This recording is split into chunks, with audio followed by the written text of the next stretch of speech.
IB Nation, welcome back to another edition of the Irish Breakdown Podcast. It's Thursday.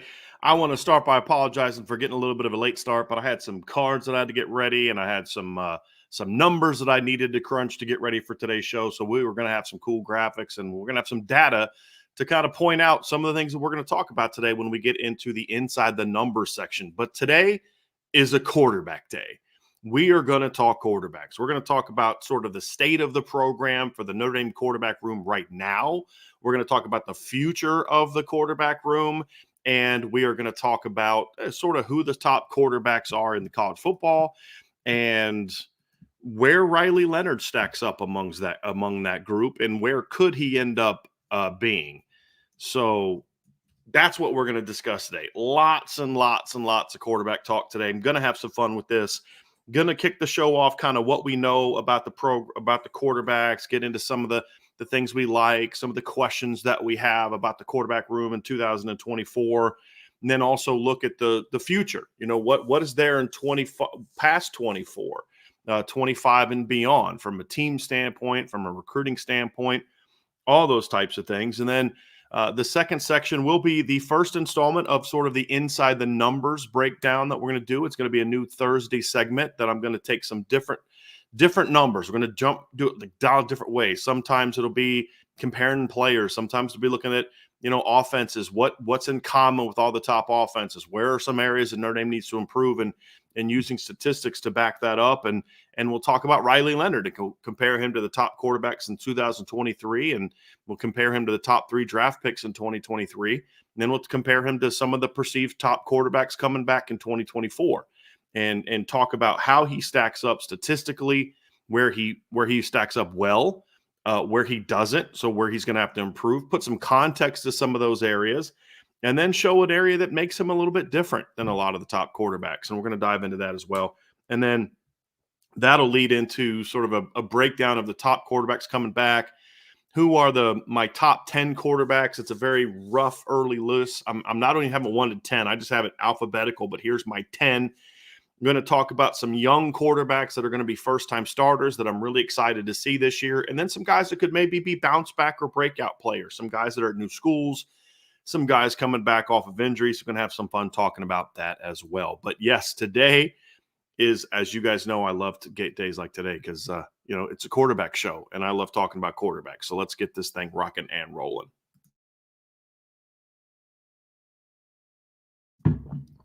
So we're going to begin by talking about the Notre Dame quarterback room and where things stand right now. And this is a post-spring look at the depth chart. When we get into the fall, we will obviously add Anthony Rizak to that list, but this is more looking at it from where things stand today, where things are with the Notre Dame quarterback room right now. And obviously, this is the 4. This is the group that Notre Dame ended with. We saw Steve Angeli and Kenny Minchey and CJ Carr a lot this spring. Didn't get to see as much as Riley Leonard, unfortunately, but we do have a lot more film of Riley Leonard than we do the other quarterbacks. And I want to just kind of, let's be honest about some things, right? Let's first and foremost say, hey, look, Notre Dame's going to talk about there being a quarterback competition and a quarterback battle and all those kind of things.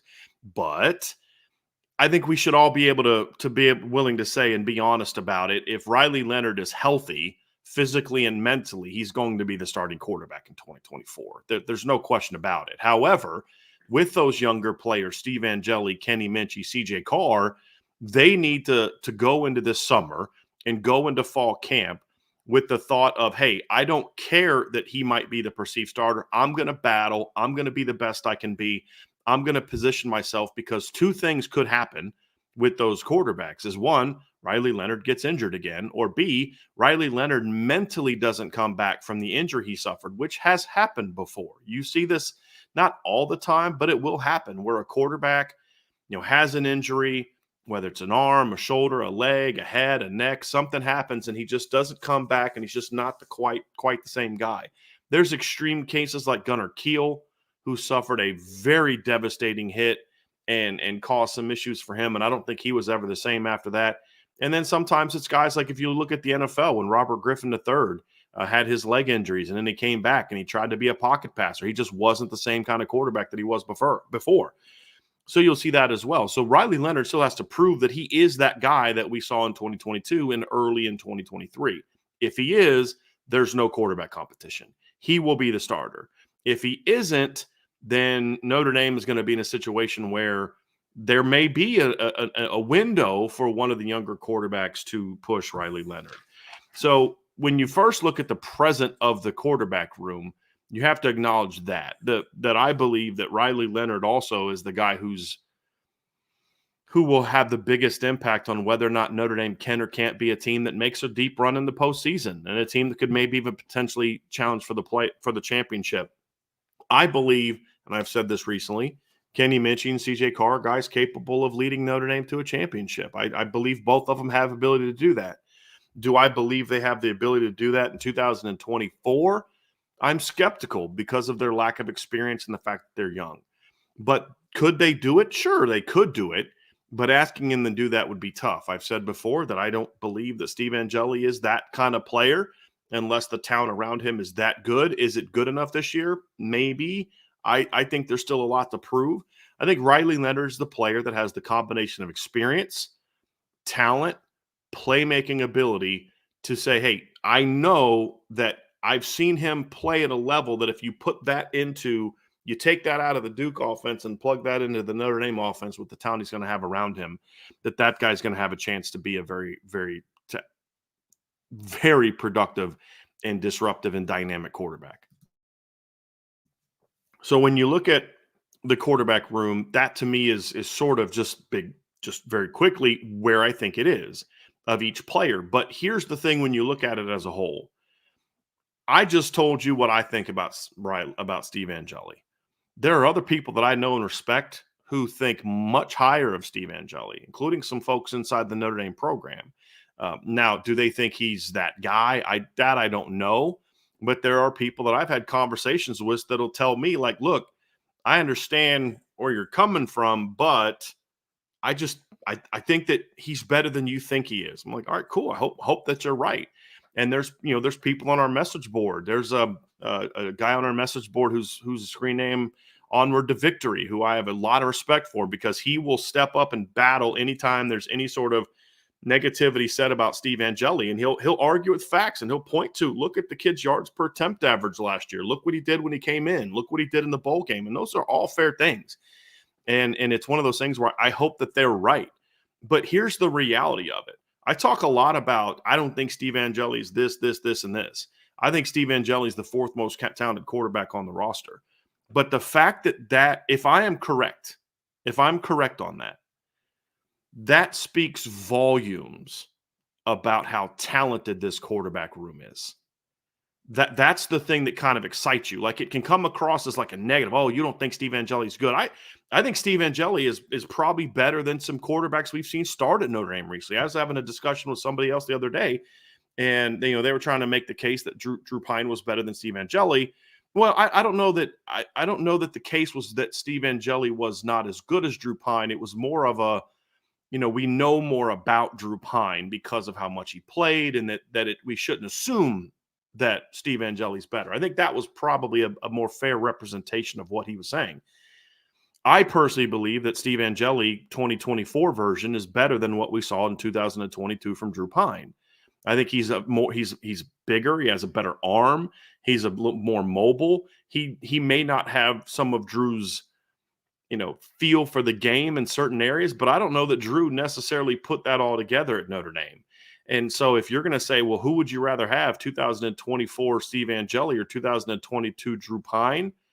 I would go with Steve Angeli, and so this isn't a situation where I think he stinks and he can't play. I think it's a testament to how good Notre Dame's quarterback room is that we're even having a conversation about where Steve Angeli should rank on the depth chart, 2, 3, or 4. And I would say 2 right now based on experience, probably 4 when it comes to talent. And it, like I said, it just says a lot about where they are. You have a guy that's getting day 1, day 2 buzz from the NFL draft before his injuries last year in Riley Leonard. You have a guy in Kenny Minchey that I graded out as a top 100 player coming out of high school. And you have a guy in CJ Carr who I graded out as a 5-star player, top 25 guy coming out of high school. So I think the first thing to kind of get excited about at Notre Dame is just the depth of talent at quarterback. And it's important that there's a depth of talent. We have seen in past years, quite often with Notre Dame, where your starting quarterback goes down or your starting quarterback doesn't play as well as you wished he would. Going back to the beginning of the Brian Kelly era, 2010, your starting quarterback gets hurt, misses a chunk of the season, misses the entire season after he gets hurt. Dane Chris gets hurt against Tulsa. You come out in 2011, Dane Chris is your starter. He falters.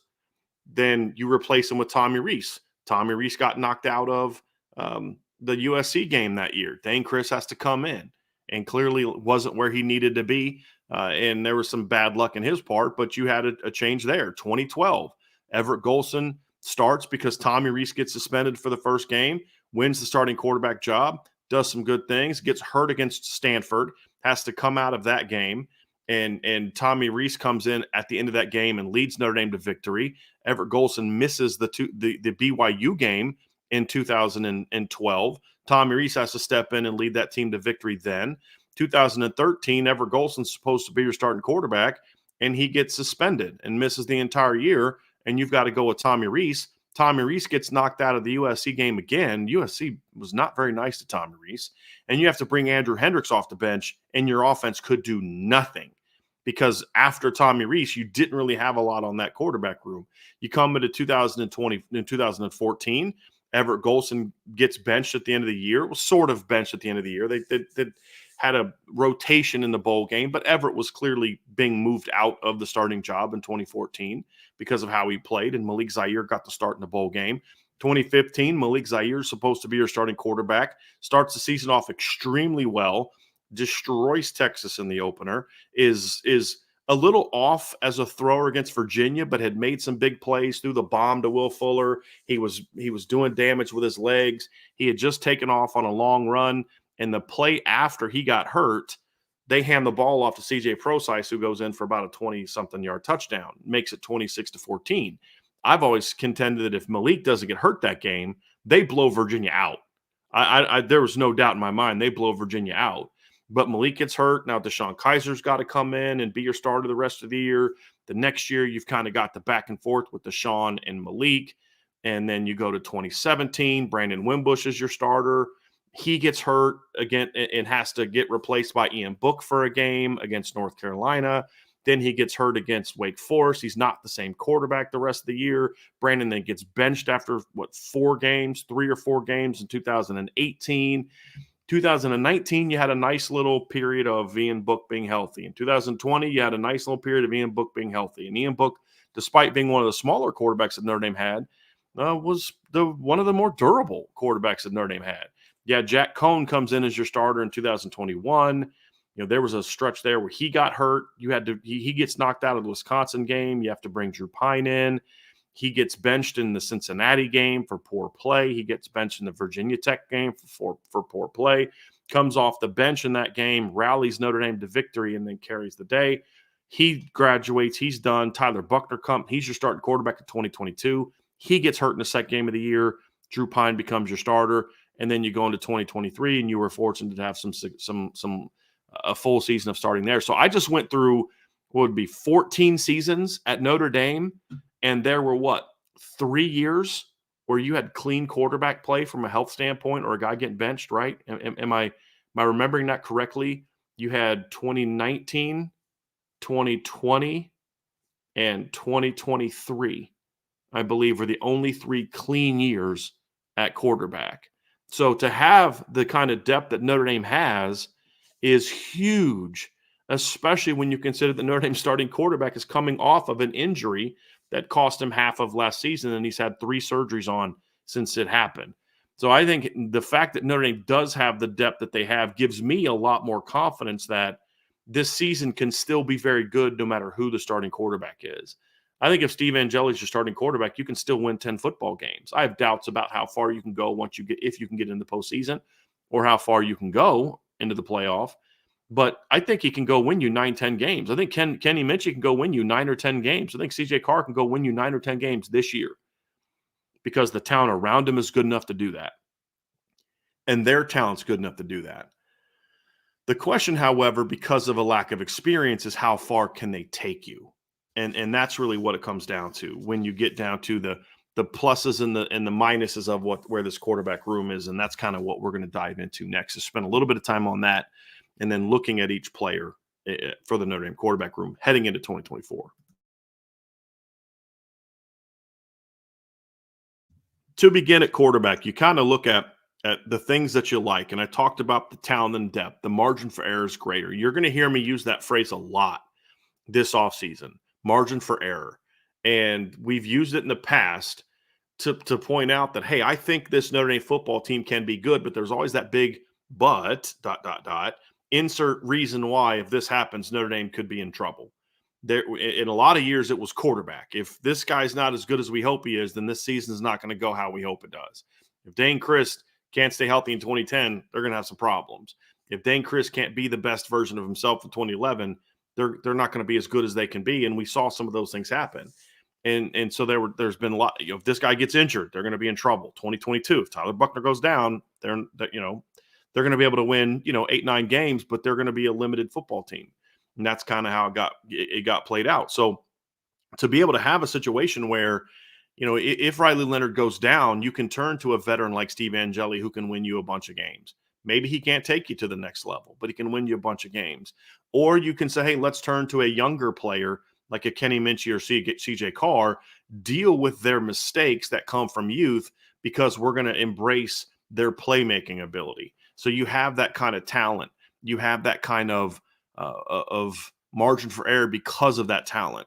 But there's also what I like about this room is there's a diverse skill set on the room. And it's not so much just running and throwing, because you have really three type of quarterbacks on this roster. You have a true dual threat quarterback in Riley Leonard. I mean, just flat out dual threat quarterback. And you'll see the numbers when I get down here later and start comparing the numbers. I mean, legitimate dual threat quarterback. He can go 12 of 27 and not look like he's a world beater as a passer.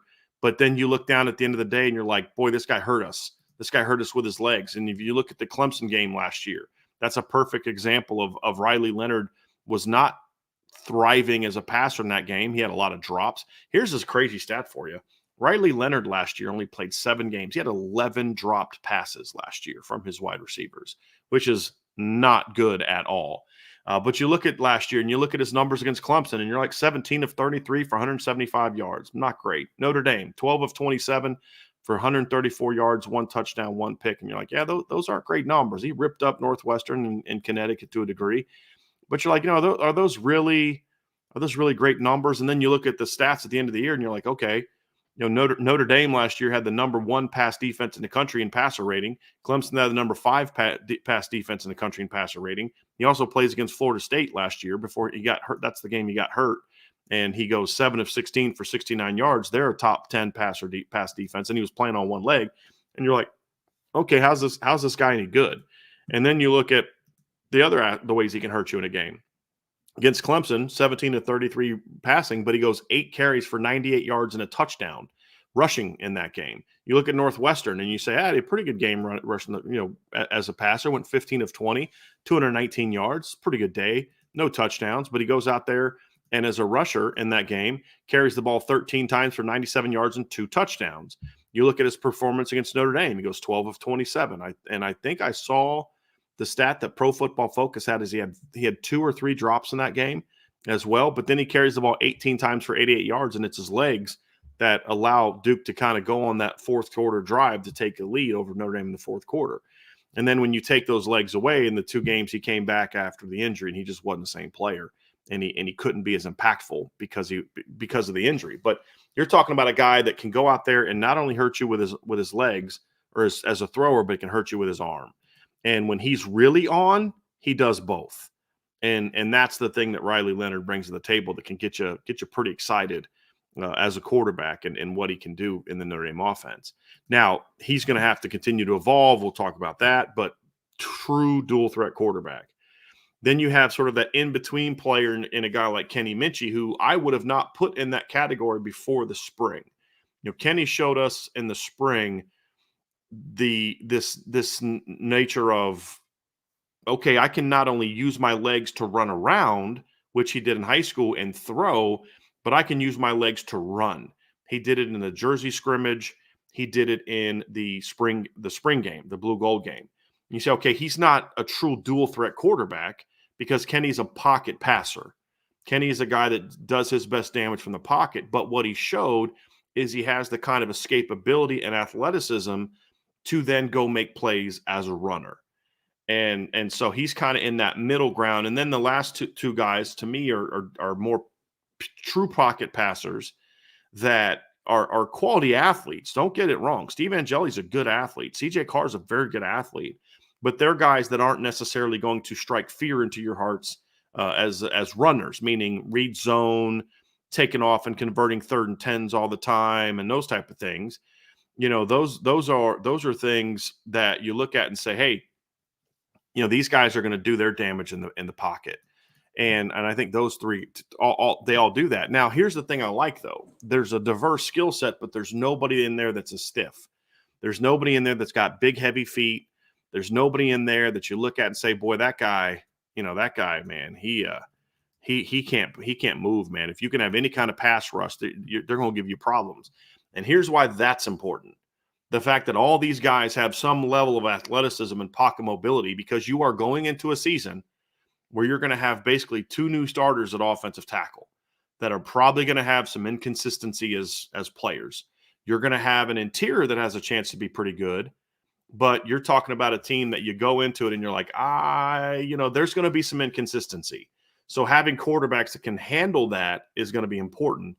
That also adds to what Riley Leonard brings to the table, which I'll get into here in a little bit as well. But that versatility is important when you look at the makeup of the team and the fact that you are going to have some youth and inexperience along the offensive line. And then the last thing when I think about this current room that is important, and it needs to be something that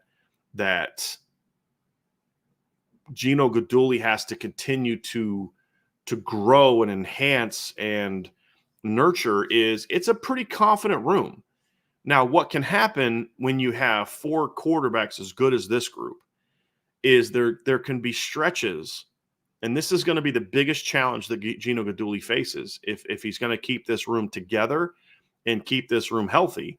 And that is, there are going to be stretches where 1 or 2 of the quarterbacks is struggling, and they're going to feel like they're falling behind because the room is so talented that you're like, I had a rough week. I worry about, if you're CJ Carr, man, Kenny had a great week and I had a really rough week and Steve had a rough week.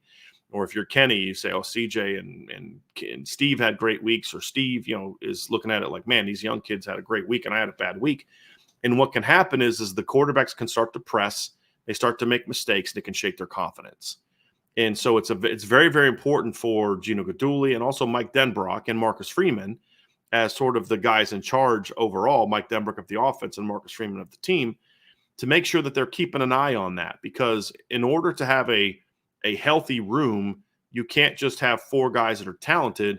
You have to have 4 guys that are bought in. I think the fact that none of them jumped in the transfer portal shows there's a buy-in there.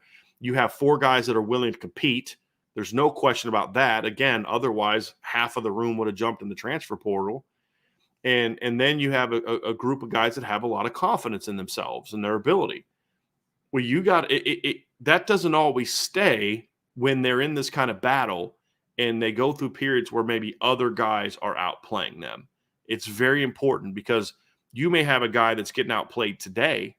And let's say the first 2 weeks of fall camp, Kenny Minchie's just really struggling and really having a tough time. You don't just say, well, he got passed up, time to focus on CJ and Steve, because they may have those rough spots down the road. So if you just kind of let Kenny fall by the wayside and then don't do enough to kind of build him back up, then you can get in a situation where when those other guys struggle and their confidence drops, now their confidence goes down.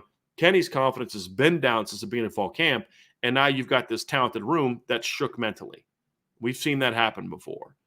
And so that's going to be one of the challenges for Gino Guidugli is you want them to compete. You want them to know that they have to battle each other. You want them to know that they can't have bad days, but also be in a situation where when they do struggle, there's a lot of uplifting going on and encouraging and say, hey, I need you to bounce back and not lose that confidence. That's going to be a very, very ingredient important ingredient for Notre Dame as they look to build this room, because right now the confidence of this group is a strength, but they need to make sure that they work hard and have a plan to keep it that way moving forward. So the other part of this conversation is sort of, I think a lot of people in the chat, a lot of people on the Irish Breakdown Premium board, there's a lot of people excited about the talent of the room. I know I am. I talked about that a lot. You've got a very dynamic player in Riley Leonard, a gamer with lots of confidence and swagger in Steve Angeli, and then two young guys that have just loads of arm talent, two very modern quarterbacks with loads of arm talent. And that's great, but there also is a for me, when I look at the room, there's also but we really don't know how good it's going to be yet. And that's the other part of this sort of where the room is. Could the quarterback position be a strength in 2024? Absolutely, it could. Could it be an even greater strength in 25 and beyond? Absolutely, it could. But we're still talking about a room that is unproven in its current form. We don't know that Riley Leonard can do at Notre Dame what he did at Duke. We don't know if Riley Leonard can do at Notre Dame what he did before the injury at Duke. We don't know if Steve Angeli can do what he did in a bowl game that was relatively meaningless against Texas A&M on the road, Louisville, USC, Florida State in the playoff. We don't know anything about CJ Carr and Kenny Minchie from what they've done in the Notre Dame uniform standpoint. So while there are loads of talent, there is a lot of proving that needs to be done in this room. There's no question about it.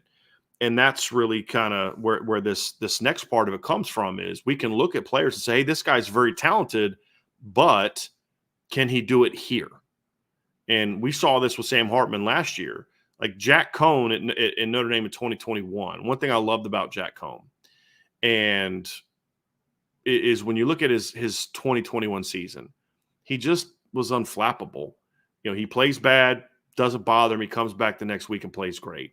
He gets benched against Virginia Tech, just stays locked in. Tyler Buckner gets hurt late in the game, isn't playing well. They bring Jack off the bench, and then boom, he goes right down the field and leads them to two scores to win the game, including a 2-point conversion.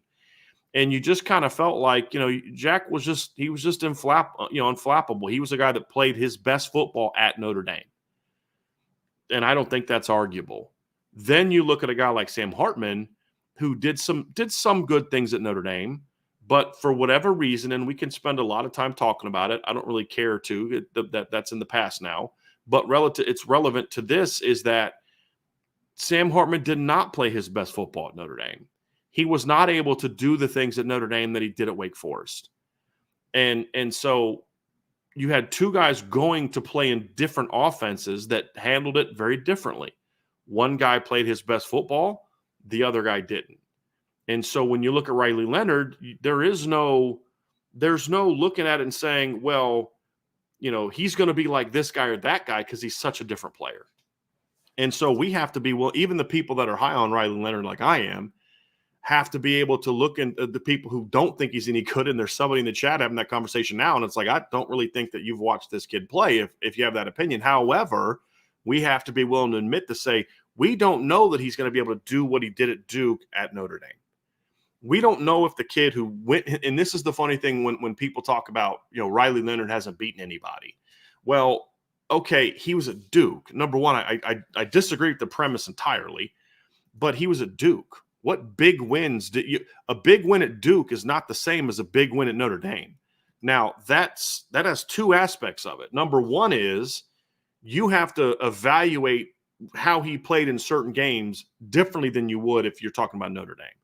So when you talk about evaluating Riley Leonard, you have to be able to look at it and say, hey, yes, he did not lead them to wins over a bunch of top 25 teams, but he was at Duke. He stepped into a lineup where the 3 previous years they won a combined 10 games in 3 years, and he led them to a 9-4 record his first year. They beat UCF that season, beat Sam Hartman and Wake Forest, beat Miami on the road that year. They also lost at Kansas, which was one of their bigger games. They lost to North Carolina, which is one of their rivalry games. They lost at Pitt, who was a ranked team that year. But if you look at it, they didn't lose those games because of Riley Leonard. And anyone that's watched the kid play knows that. Against North Carolina in 2022, he passed for 245 yards and rushed for 130 yards in that game. They lost that game 38-35. When you look at the Pittsburgh game, he went 24-45, threw for 290 yards and 3 touchdowns in that game, and also rushed for a touchdown. So they scored 4 touchdowns. They lost that game because they missed extra points in that game. So, but again, that's the defense that I have of Riley Leonard. The counter to that is, yes, but that's not the standard at Notre Dame. The standard at Notre Dame is not, can you beat North Carolina? Can you beat Pitt? Can you beat Clemson at home? That's not the standard at Notre Dame. The standard at Notre Dame is, can you beat Florida State? Can you beat Georgia? Can you beat Ohio State? Can you beat Michigan? Can you beat Texas? And that's the thing that makes this an interesting discussion, is because you have to look at the success Riley Leonard had. 13-5 as a starting quarterback for a team that went 10-25 in the 3 years before he got there. He went 13-5 before his injury last season. That's impressive at there. But if he's 13-5 at Notre Dame, that's not impressive, right? So it's a different standard.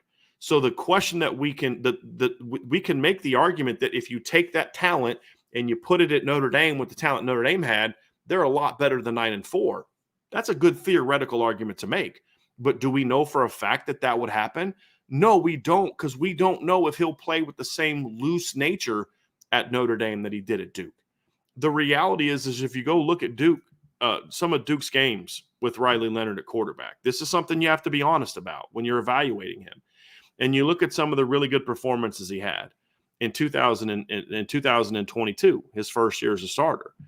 You know, I'm breaking the kid down and I'm saying, boy, this guy's dynamic.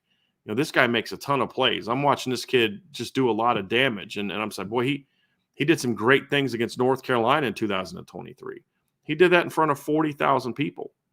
Boy, you know, he did some really nice things against Virginia Tech that season. He did that in front of a crowd of only 20,000 people. Man, he outplayed Sam Hartman and ripped that Wake Forest team up in 2022. Kid went out and threw for 391 yards and 4 touchdowns. You know, I mean, just ripped Wake Forest up. He did that in front of 17,500 people. He did a great job in a bowl game against UCF. You know, led them to a win over UCF and was outstanding in that game as a runner and a thrower. Did that in front of 18,000 people. So the question that you have to ask yourself is, can he do that in front of 80 or 100? Even the Clemson game last year, which is really pathetic. And it's, you know, I get so tired of ACC fans complaining about, you know, it's not fair that this happens or that happens. Duke last year, coming off a 9-win season, bowl game win, one of the better quarterbacks in the country, great young coach, is playing Clemson at home, and they had 31,500 people in the stands. That's it. Played a Big Ten team in Northwestern, 18,000 people in the stands. So I don't want to hear ACC fans crying about that. But the reality is that the environments in which Riley Leonard will be playing at Notre Dame on a weekly basis are going to be far greater than the ones he played in at Duke. So if you're an honest and objective person, you have to be willing to admit that there has to be some, I need to see it with him at Notre Dame. That's not a criticism. That should be a fair thing to say, right? You can play, because here's why. There's a different level of pressure when you're at Notre Dame. You can go out and throw a couple interceptions when you're at Wake Forest or you're at Duke, and you're like, yeah, you're still the guy. You do that at Notre Dame, and people want you benched. No matter, you may have had 4 300-yard games, the month before that, but you do that, then fans are going to be on social media and calling for your head. And that was true back in the day. They just didn't have social media. They just write hateful letters and send it to the school. So it's a completely different dynamic. Not everybody can get on that stage and still play with the loose nature, the gung-ho, we're having fun, we're just out here playing and competing and battling type of mentality. Can Riley Leonard be that guy? I don't know. I have my optimism about it because of how he competed against Notre Dame and Clemson last year. But there's a lot he has to prove. But what you can't deny is the talent. He's got arm talent. He's got dual threat talent. He's got leadership talent. He's an exceptional athlete. There's a lot of things to like. But the unknown nature of that and then the ankle are the big questions. And that ultimately is going to determine it. I talked a lot about it yesterday. Don't need to talk about it a ton again today. But you have to look at Riley Leonard and say, okay, even if you can guarantee me right now that his ankle is going to be 100% healthy and he's not going to have any further issues, my next question is, okay, but does he buy that? Does he buy that? Does he still go back to being the player that he was before? I need to see it. I need to see it. And that's the big question mark with Riley Leonard. Talented, but has to prove he can do it on this level. The good news is he's going to play at Texas A&M. It's going to be the biggest crowd he's ever played in front of. I believe. I'm looking at it now. Last year against Florida State, they played in front of 79,500 people. In 2022, the biggest crowd he played in front of was 57,000 people. That was at Miami. You look at Texas A&M and what their crowds are like when they're at home in big games. Last year, they played Alabama, 108,000 people. Against New Mexico, 97,500 people. Against Louisiana Monroe, 93,000 people. Against Auburn, 102,000 people. So there's going to be over 100,000 people. They had almost 95,000 watching A&M play Abilene Christian last year. So this is going to be the biggest crowd he's ever played in front of. If he handles that crowd well, if he handles the Louisville game well, if he handles the night game experience against Florida State well, if he handles going to the Coliseum at the end of the year and what could potentially be a battle of two highly ranked teams, then you can have a level of confidence that by the time you get to the postseason, he'll be fine. Because you don't go through a regular season at Notre Dame and the pressure that's there, and then all of a sudden the playoff kind of exposes you. The regular season will expose you at Notre Dame.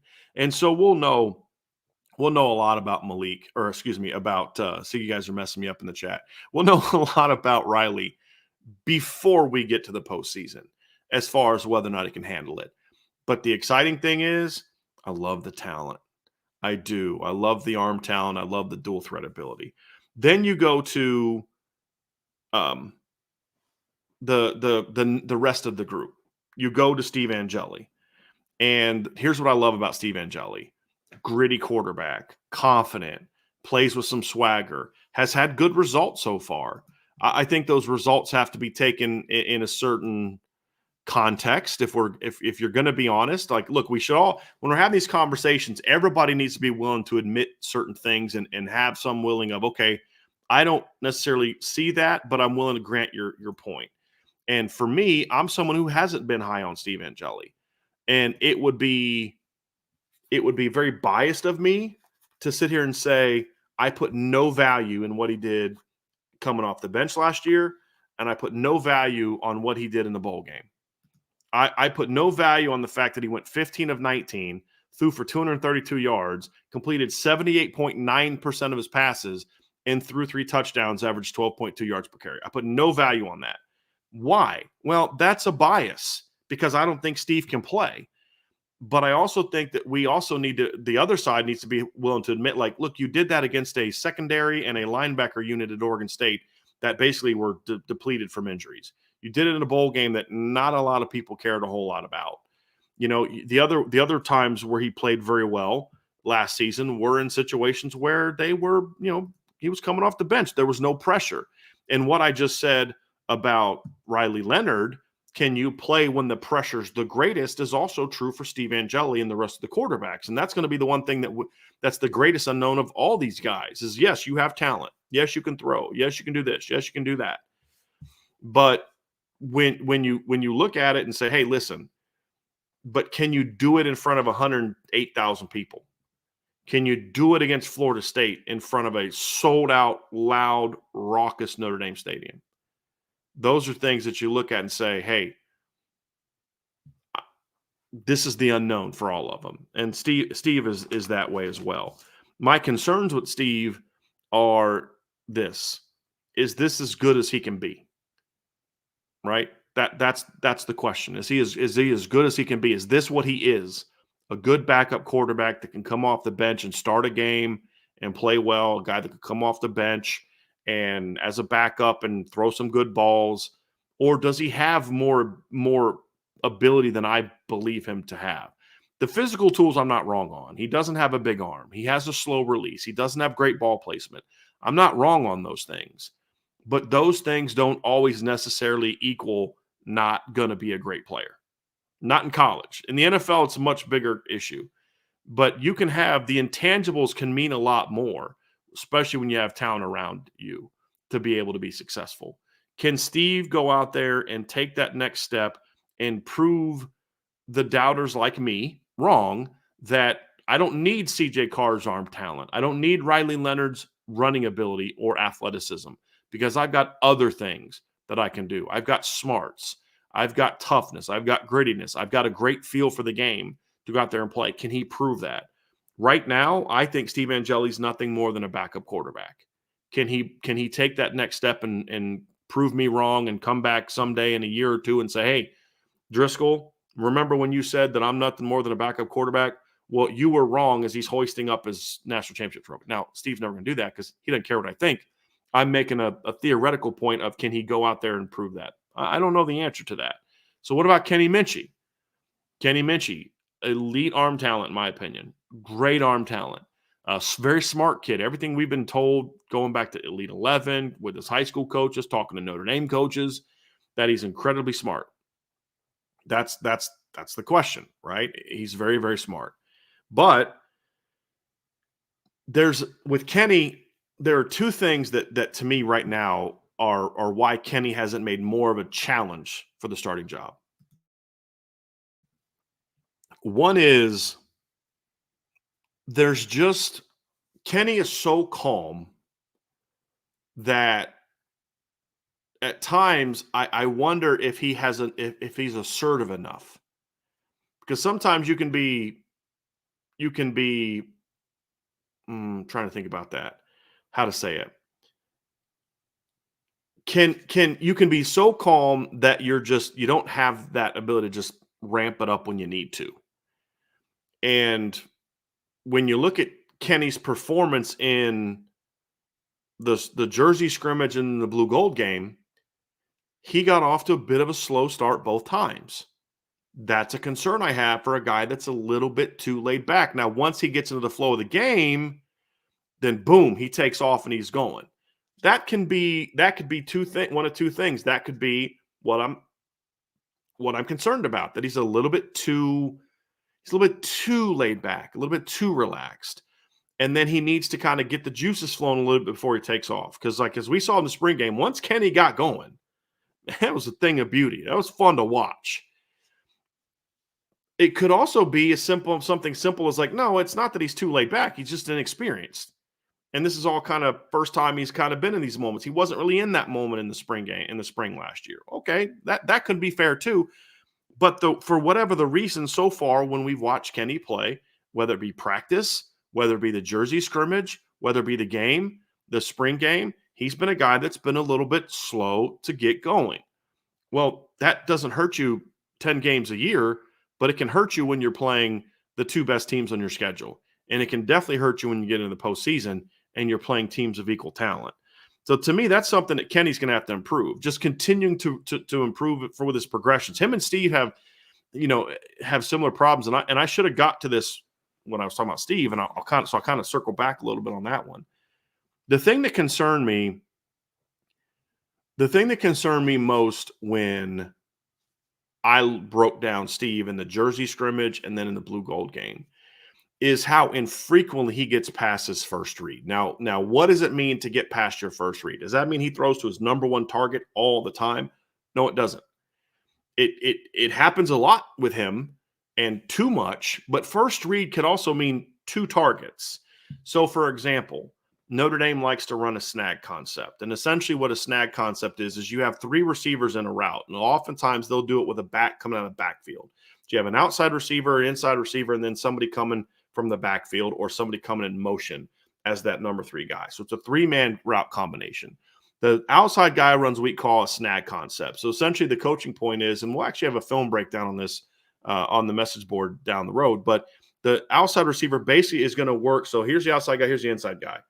The outside receiver, I like to invert it actually. The outside receiver is going to kind of work to come under him, and then he's going to sit down right in sort of the flat window. So he's going to, his stopping point, aiming point is kind of where the slot receiver is moving from. So you're trying to influence that flat defender to put that flat defender in a bind. Number 2 is running a corner route, and then number 3 is running some kind of quick slide route. Okay, so that's like, you can call, some people call it an arrow route. I call it a slide.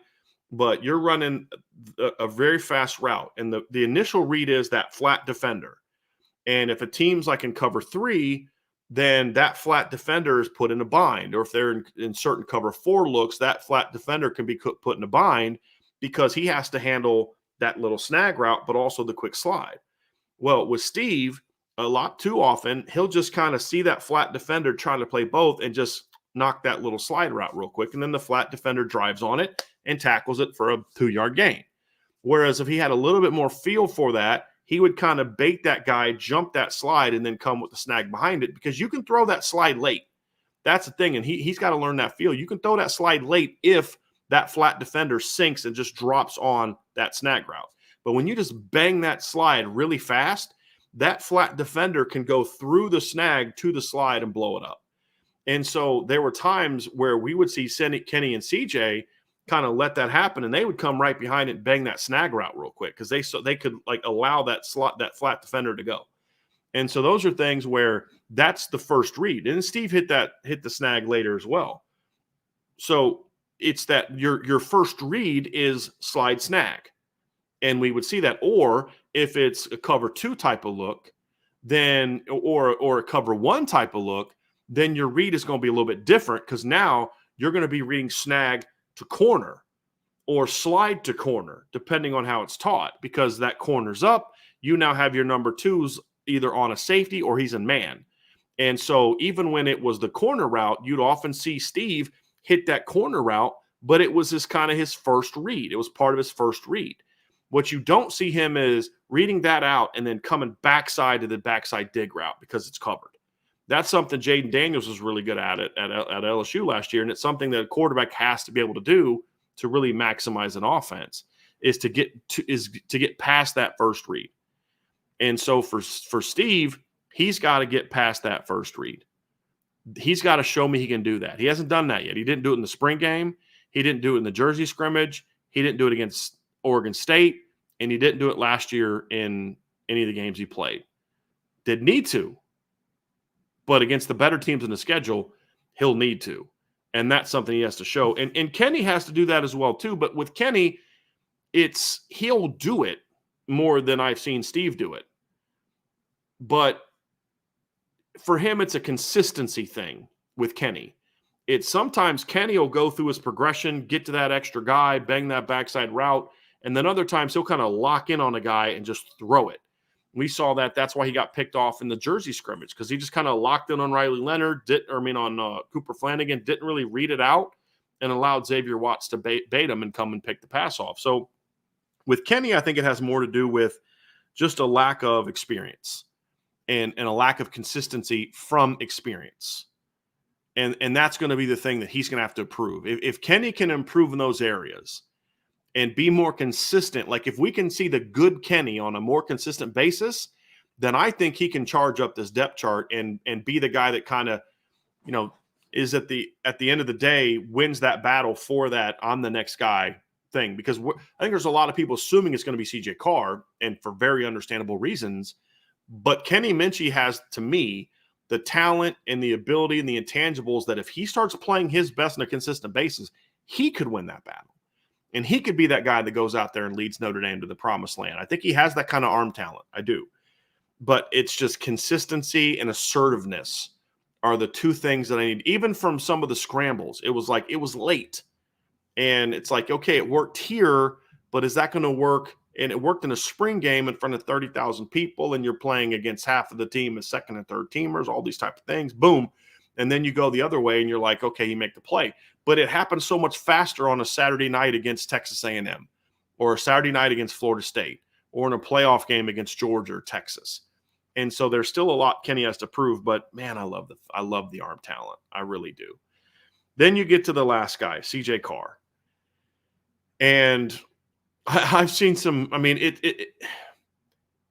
CJ has a lot of pressure on him right now. And I get the feeling like he has no problem with that. I just, he's got that kind of mentality where I just don't know that it bothers him a whole lot. But the pressure's on him for two reasons. One is because of the hype about him coming in. There's no doubt.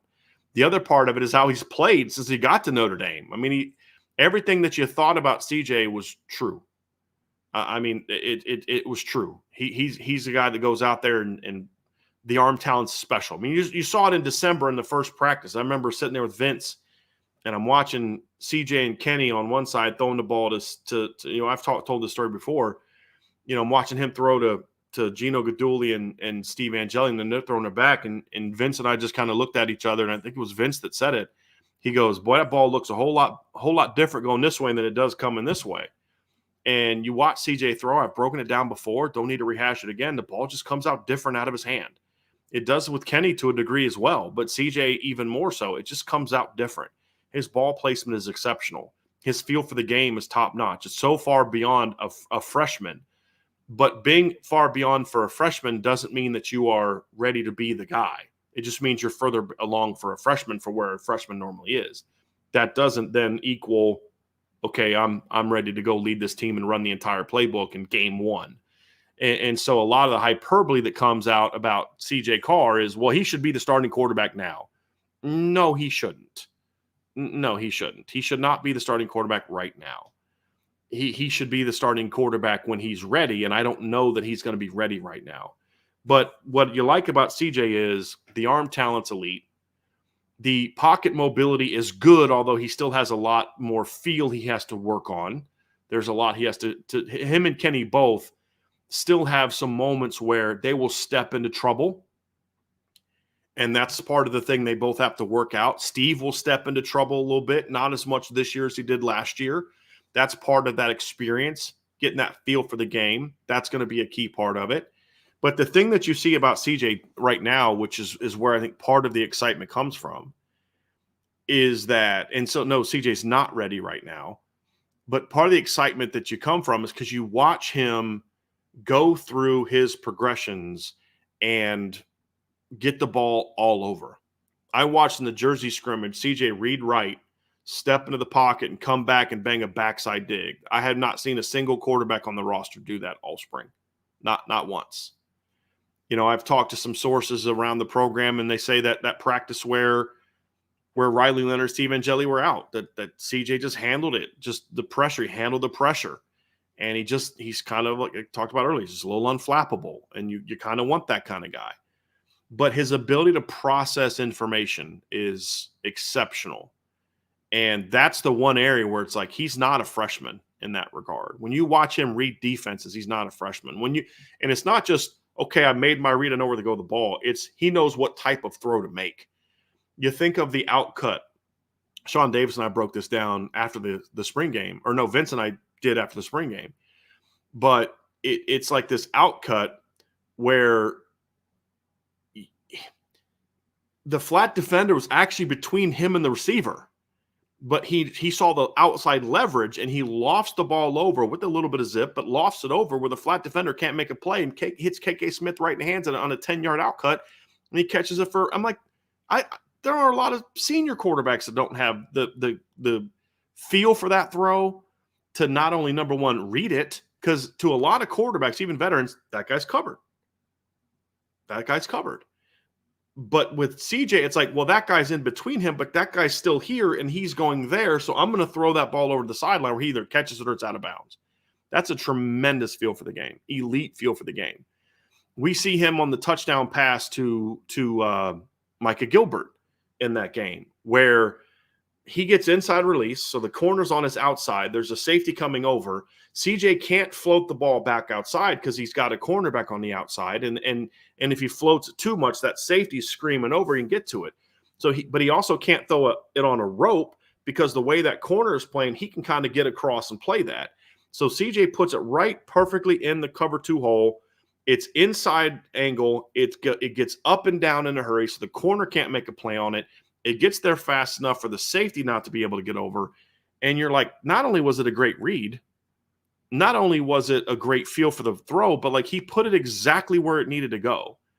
And you see those things and you're like, yeah, that's different. Like that's not normal for a freshman. And it's one thing to happen once, but it happened multiple times with CJ in the Jersey scrimmage and in the blue gold game.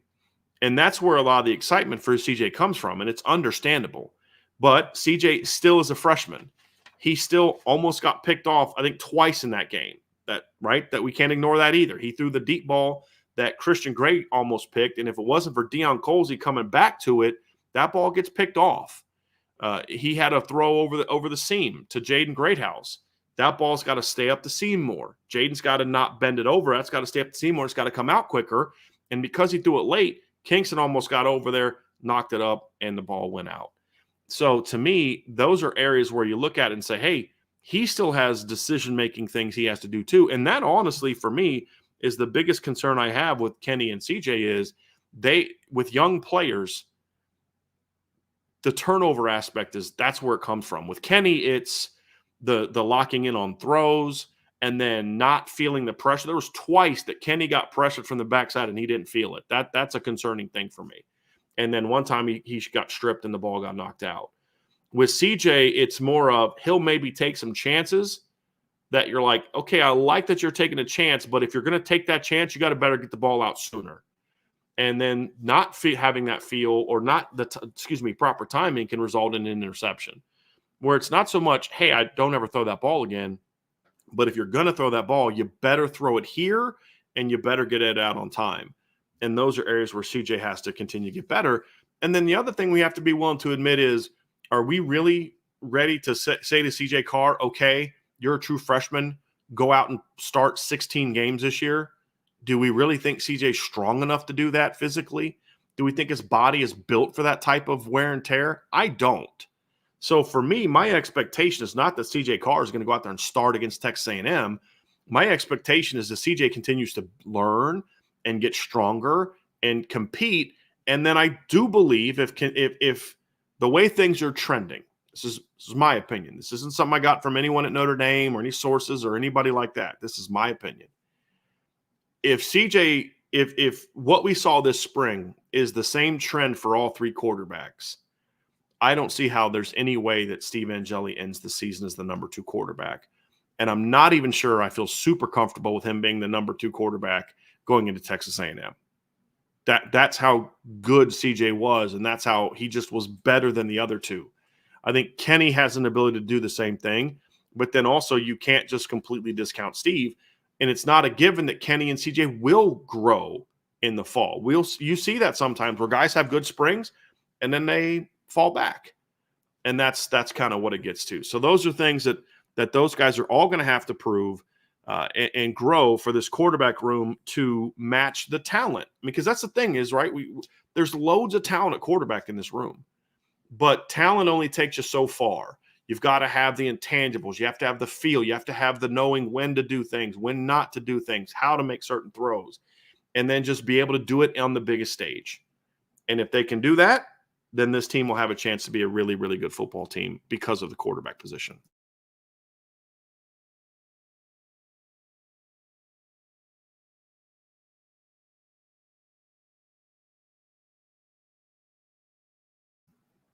All right, we're going to dive into the future of the quarterback room now.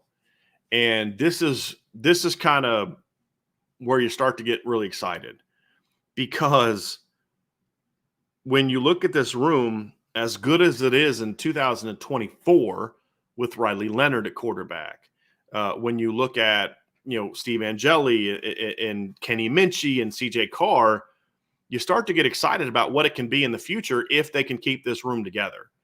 Because Notre Dame, obviously, when we talk about Kenny and CJ, and we're talking about two guys that I believe have the ability to go out and compete for a championship, you're talking about guys that have loads of talent, but they're still babies. They're still puppies. I mean, Kenny's a redshirt sophomore redshirt freshman this year. CJ's a true freshman. They're still puppies. There's still a lot of room for them to improve. As excited as we are watching them throw in the spring game in 2024, they're going to get way better when you move forward and you look at their development. And if they both stick around and keep battling, you go into 2025 with those two guys, hopefully also still having Steve Angeli, and then you bring Deuce Knight into the room. And you're going to be even more talented then because CJ and Kenny will be a year older, and you're adding another elite talent in Deuce Knight into the room. And then you look at 2026 and what they're looking to do in 2026 with Noah Grubbs and Brady Hart and guys like that. There's a chance that 2026 could add another top 100 talent into the quarterback room.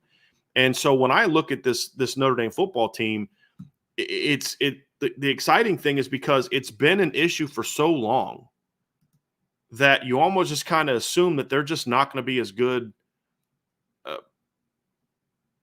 quarterback as other teams. And that's the part you got to get to. So I have a request for you in the chat. Here's a crazy idea. How about you talk about this podcast and what we're talking about in this show and not talk about other podcasts? Can you guys please do that for me? Please. Is that too much to ask that we talk about what we're talking about here? Right? I don't speak for anybody else in anybody else's podcast. If you have a problem with something that somebody else is saying, go to their show and talk about it with them. But we're doing Irish Breakdown now. So can we stay on topic and talk about this? So the future of the Notre Dame quarterback room is strong. All right, so we're gonna move on from that. So we're gonna talk about other topics after this. So that's the breakdown of the Notre Dame quarterback room. I'm excited about it. There's a lot of talent coming back, a lot of depth.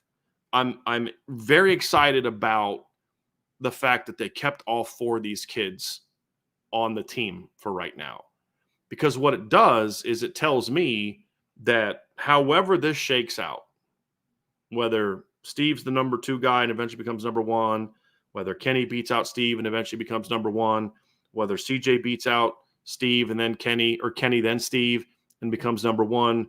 What I think, the fact that all 4 of these kids, or all 3 of these young kids, are coming back next in the fall tells us that they're all competitors. I know that some of these kids have people in their ears saying, hey, maybe you go over here, you could play over here, you should do this, you should do that. But they're all choosing to stay, which tells you they're not afraid to compete. They're competitors. They're gonna battle. And that's something that you need to have. And that's something I'm very excited. Now, do I think that all 3 of these kids are going to spend their entire careers in Notre Dame? I hope so, but I also am realistic. I think at some point in time somebody leaves.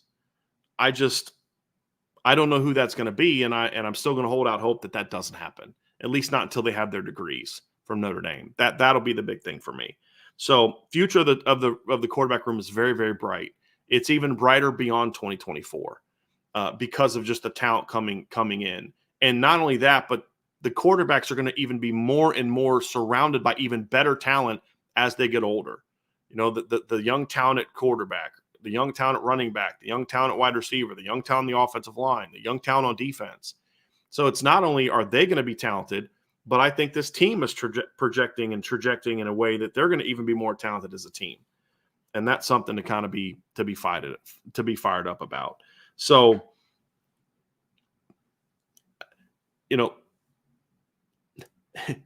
I always come back to this though. They still have to prove it. And I'm optimistic they will, but they're going to have to prove it. And that's what we're going to dive into here as we get into the offseason, areas where they can do it and all that type of stuff. So that's going to do it for segment 1 of the show, folks. I'm going to get into some inside the numbers. I'm going to talk more about Riley Leonard in this next section. But before we do that, do me a favor, hit that like button, hit the subscribe button, hit the notification bell, share this podcast, give us a 5-star review. I would greatly, greatly appreciate that. Because this is the Irish Breakdown podcast that you're listening to. And so give the Irish Breakdown podcast a 5-star review. I would greatly appreciate that. And as always, sign up for the message board at boards.irishbreakdown.com.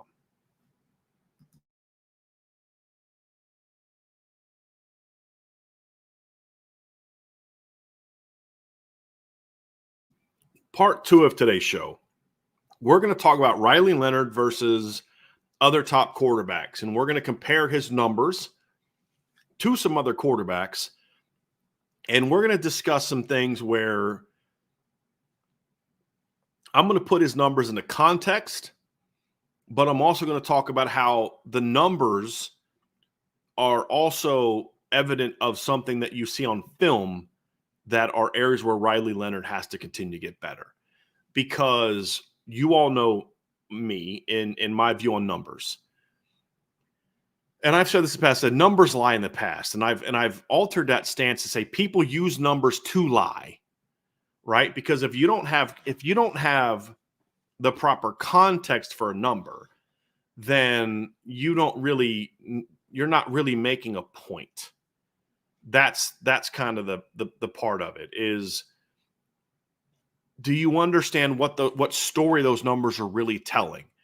And so I always felt when you look at the numbers, they sometimes can show, hey, film shows this, and I'll dive into that.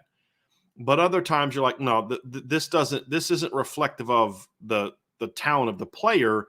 It has more to do with the makeup of the team or the room that he was in or the offense that he was in. So quarterback can be in one room and put up certain numbers, and they're not going to look good as a quarterback in another room. But the reality is this guy had more talent and played in a system that was more conducive to those particular numbers. And so that's what we're going to kind of get into. And then I'm going to also talk about it from the standpoint of I'm going to have some numbers from Mike Denbrock quarterbacks and show you why I feel that Riley Leonard is really – he walked into a good situation coming to Notre Dame, but it got even better when Mike Denbrock was hired. And I'll explain why. And so we're gonna dive into numbers here a little bit. So first, I'm going to begin by comparing Riley Leonard's numbers on short, intermediate, and deep throws compared to the top 3 draft picks in this upcoming NFL draft. And the reason I'm doing that is because, again, that's the standard that we want to hold players at Notre Dame. It's the best of the best. And I also think it gives a look at kind of where he has done well and where he needs to improve. And so this is passing numbers. So the first column is obviously the quarterbacks, and this is going to look at Riley Leonard's 2022 production because that's the only year he was there for a whole year. And then you're going to see Caleb Williams' last 2 seasons, Drake May's last 2 seasons, and Jaden Daniels' last 2 seasons. So short throws are any throw that are at the line of scrimmage to 9 yards past the line of scrimmage before they land at their target. Intermediate throws are 10 to 19. And then deep throws are 20 plus. That can be a go route. It could also be a deep stop. It could be an over. It can be a seam. Any ball that travels 20 yards past the line of scrimmage in the air. These are Pro Football Focus numbers. I do not have my own data on this because I could break down Riley Leonard's because I've broken down the games he's played in, but I don't have the numbers to compare it to. So that's why we're going to look at the numbers using Pro Football Focus numbers. And as I've said before, I think they're pretty good when it comes to data, accumulating data and things like this. They're pretty good. So when you look at Riley Leonard and his production, let's start with the short game. You compare his completion percentage to the other quarterbacks. Obviously, what you're going to see there is a lower completion percentage than obviously Caleb Williams. He was at 74.1%. For those that aren't watching via video, 74.1% compared to 80.5 and 80.6 for Caleb Williams the last 2 years, 79.2 and 79.6 for Drake May the last 2 years, and then 75.7 and 79.9 for Jaden Daniels. His 6.7 yards per attempt in 2022 is lower than the 7.4 and 7.6 from Caleb Williams, the 7.4 and 8.1 from Jaden Daniels, but it's identical to what Drake May has done the last 2 years at 6.7 and 6.8. And there's a lot of reasons for that, in my opinion, because there's a lot of throws that were actually shorter, but also you just didn't have the kind of players and the system in place to where you're going to have a quarterback or receivers and playmakers that are going to do some of the things after the catch that other quarterbacks are going to have. And so when you look at Riley Leonard's numbers for short game, and you compare that to Caleb Williams, you have to look at, well, what's the weapons that Riley Leonard is working with compared to the weapons that Caleb Williams is working with? Well, Caleb Williams has had 3 of his wide receivers get drafted the last 2 years, and Riley Leonard had none. And Drake May had none has had 2. You had Josh Downs last year, Tez Walker this year, and then Jaden Daniels had 2 first-round picks the last 2 years at wide receiver. And then, Kyron Lacy has a chance to be that, a high draft pick again next year. So that's part of it. Do you have guys can do damage with the football? If you trade Jaden Daniels receivers with Riley Leonard's receivers, those numbers are going to look a little bit different. So and then a 5-to-1 touchdown interception ratio, which is very on par with Drake May, who's 4-2 and 7-2, Jaden Daniels, who's 7-2 and 7-1. And then, of course, Caleb Williams had astronomical numbers on quick throws, 10 touchdowns in last year and then 19 the year before. So what does that tell me? That tells me that Riley Leonard has to the production from Riley Leonard in the quick game needs to be better. How does that happen? Well, number one, I just talked about it. The talent has to be better, and the talent will be better. He'll have better weapons at Notre Dame than he had at Duke. That, to me, is not really even debatable. When you look at the wide receiver talent that Notre Dame is going to have, Chris, you talk about Jaden Greathouse. Even though he's younger, he's more talented than anybody that they had. You're talking about Bo Collins. We're talking about Chris Mitchell. There's a lot of different players that you look at and say the talent is just going to be better. And the talent at tight end is going to be better. And you're also going to have players for Notre Dame at running back that can go out there and be very effective players. And so Notre Dame is going to have better weapons than what Duke had. That's just I don't believe that to be all that debatable. And he had some nice players in Jalen Calhoun. He had a young man last year. What's funny is his leading receiver the last 2 years was actually the guy he beat out at quarterback in 2022. And that is Jordan Moore. Jordan Moore led their team in receiving yards this past year. And I believe he led him in catches. And I'm not sure about yards, but led him in catches the year before that as well. He had a converted quarterback that was his kind of his top guy. And he hasn't had the kind of tight end production that he's had. So the weapons will be there. That's number one. But then there's also things that the film shows you that Riley needs to be better at. One of the big things for Riley, and this is going to be true on all 3 levels, is consistency with his footwork and release. Riley has really impressive arm talent. Like, the ball comes out quick. When he's on, he gets it out fast. It gets not just gets it out fast, but it comes out with some velocity. He can place the ball. He understands ball placement. But then there's times, and I'm watching him against Kansas in 2022, and he was phenomenal against Kansas. But there were 3 throws he made in that game where you're like, dude, what was that? Because he'll speed everything up. And as I've said before, there's a right way and a wrong way to speed up your delivery. And when Riley would speed up, it would become rushed. And so he'd have a little 5-yard outcut. He's trying to get the ball out quickly. And all of a sudden, his feet kind of get narrow. His knees lock up a little bit. He doesn't use the same compact motion, because when you speed it up, the motion should still be the same. You should still get it out and still get that snap on the ball. You just got to do it quickly. But for Riley, he would kind of shot put it a little bit, or he would kind of dip it a little bit tighter, and the ball would come out a little bit tighter from his ear, and it would cause the ball to just dive into the ground or sail. And so there were enough throws that I saw on film from him in 2022 to say if he just improves in that area, then his completion percentage gets up to 77, 78, and all of a sudden his yards per attempt gets up over 7, and just that number alone gets him closer to those other quarterbacks.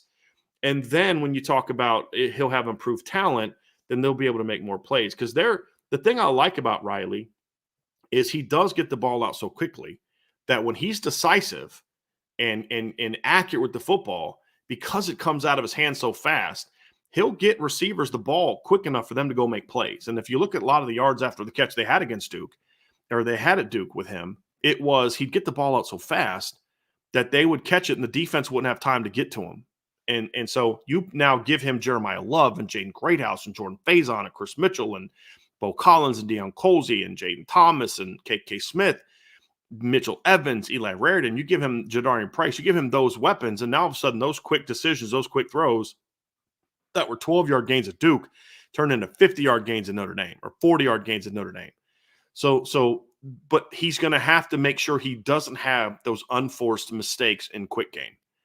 That's not, people say he's not accurate. Yes, he's accurate. Riley's an accurate quarterback. He's not consistent.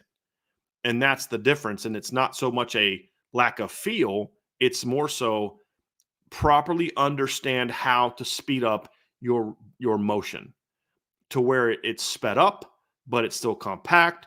It's still consistent. If I were to speed it up or slow it down to make the two speeds in slow-mo the same, it's going to look very similar to your normal throwing motion. Not identical, but similar.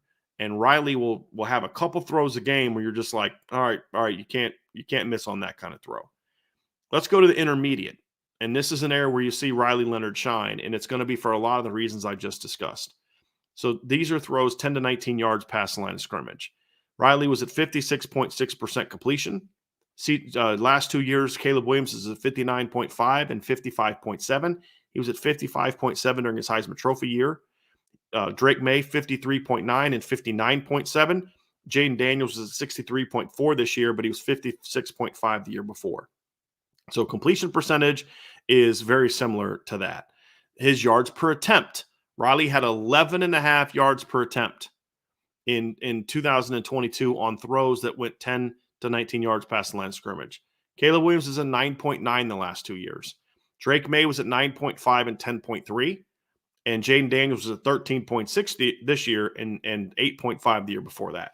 So why is Riley so good in this area? Well, to me, it's what I kind of talked about. It's that, number one, he has some I'm trying to think of the word, some grittiness as a passer. He'll take some chances as a passer. Because he is an accurate passer and has an understanding of ball placement, he understands how to throw guys open. I've seen throws that Riley Leonard has made in this part of the zone where he'll be throwing a lot of it's like overs and crossers and things like that and out cuts. But I've seen him make throws on over routes where the receiver's coming over and he actually has not cleared the defender yet. And Riley will throw the ball out and over the defender in a bit of a tough throw and let the guy run underneath it and make that play. And that takes some of that feel that we talked about earlier. Now, sometimes in 2022, Riley would make mistakes because he would try to zip a ball in there when he should have maybe led the guy or force a ball into certain spots. But that wasn't a ton, but it was enough to where you're like, okay, I like what you're trying to do, but that's not the throw you want to make. But the fact that he gets the ball out so quickly, it really helps him in this zone. It helps him because he's able to get those seam routes thrown. They come out of his hands so quick that you're not able to get if you're a linebacker, it comes out so fast, you don't have the reaction time to get your hands up and get your hands on the football. Same with defensive linemen. So he doesn't have to me, as many of those batted type throws as other quarterbacks. And so I think that helps Riley as a passer, is not having as many of those type of throws. So when you look at other parts of it, it's that feel for the game. It's that ability to understand where to get the football and just having that feel for, hey, this is where I need to go. And what's interesting is Riley did not have a single throw batted in 2022, according to Pro Football Focus, which is really impressive, like really impressive. And a lot of that has to do with the fact that he just gets the ball out so quickly. And I mean, yes, he had a good offensive line, but that says a lot. Drake May in 2023 had 8 passes batted last season. And, again, he's got a little bit of a longer release. When you look at Caleb Williams this past season, he had 6 passes batted this past season. Jaden Daniels this past year had 3 passes batted. Riley Leonard had none. In each of the last 2 years, he had none. And a big reason for that is because he has a very quick, compact release that doesn't also necessarily dip a ton. And so that's something you look at and say that's going to factor into his efficiency as a quarterback, is that he doesn't get those balls broken down. But this is the zone where you see that really help him a lot. But here's the other reason why Riley tends to be better in these areas, because a lot of his throws, not a lot, I shouldn't say a lot, a higher percentage of his throws in this zone are going to come off of some sort of run action or RPO action. And because he's such a dynamic weapon as a runner, you'll see him be hitting throws right at that 10, 11-yard mark, right behind a linebacker who's charging and into the hands of a receiver who's got room to run.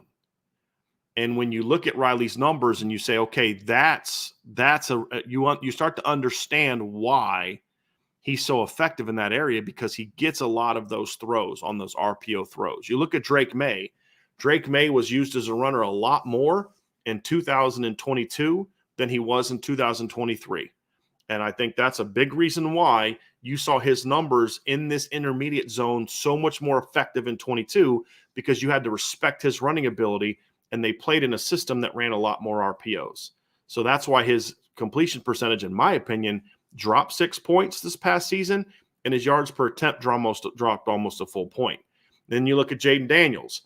Good runner in 2022, special runner in 2023. So you see a huge jump, 7 points on his completion percentage, over 5.1 yards per attempt, and almost twice as many touchdowns in 2023 compared to 2022 when it comes to this intermediate zone, because that's the zone that you really have the biggest impact as a quarterback when you are a dual threat player, to be able to go out there and hit that intermediate zone. That's an area where I think with this offense, when you see Riley Leonard really getting into a flow of this offense, you're going to see him able to make those type of plays. And that's where Riley Leonard is going to be effective, and where Notre Dame needs to be able to build the offense around that zone as well, or not around it, but make sure that that's a big part of it, because you're going to utilize the skill set. The thing that's good about that is, look at that bottom number. 13.6 yards per attempt from Jaden Daniels. That's the offense that Riley Leonard's going to be playing in. And that's where you say, okay, he has a quarterback's coach or an offensive coordinator that understands the importance for that type of zone. And that's a key part. Just give me 1 sec.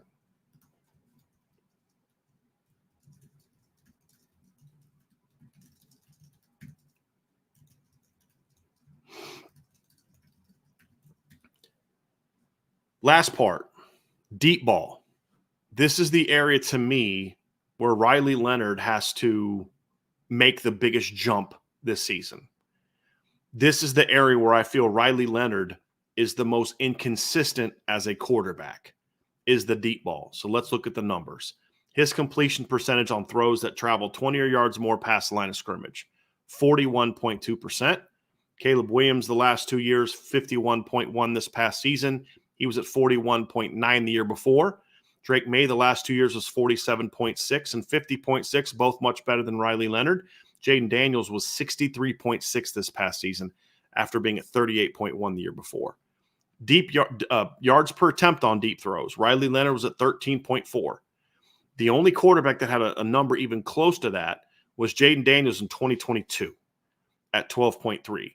Caleb Williams is at 20.3 and 16 the last 2 years. Drake May was at 17.3 and 15.7 the last 2 years. And then Jaden Daniels this last year was 24.5.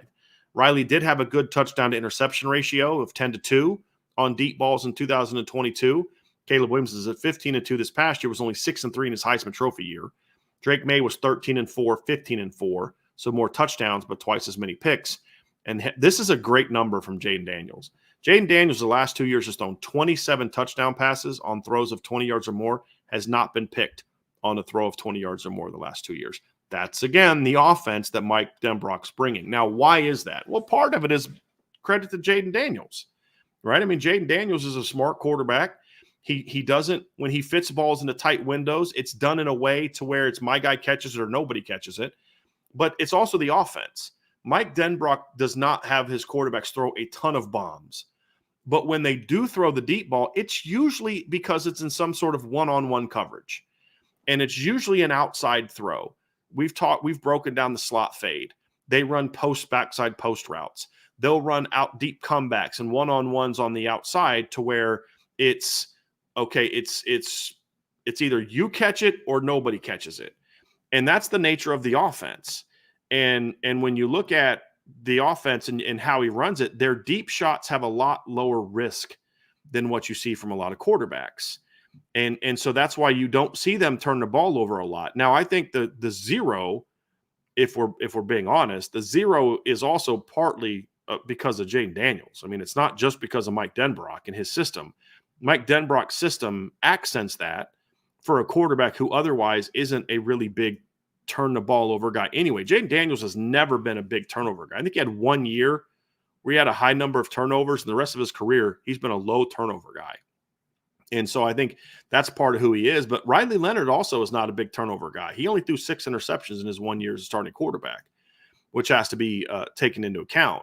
And like somebody said, he had 2 first-round draft picks at wide receiver. Well, C.J. Stroud had some pretty darn good wide receivers at Ohio State, and he had 2 interceptions on that on deep balls in 2022, and he was a phenomenal quarterback.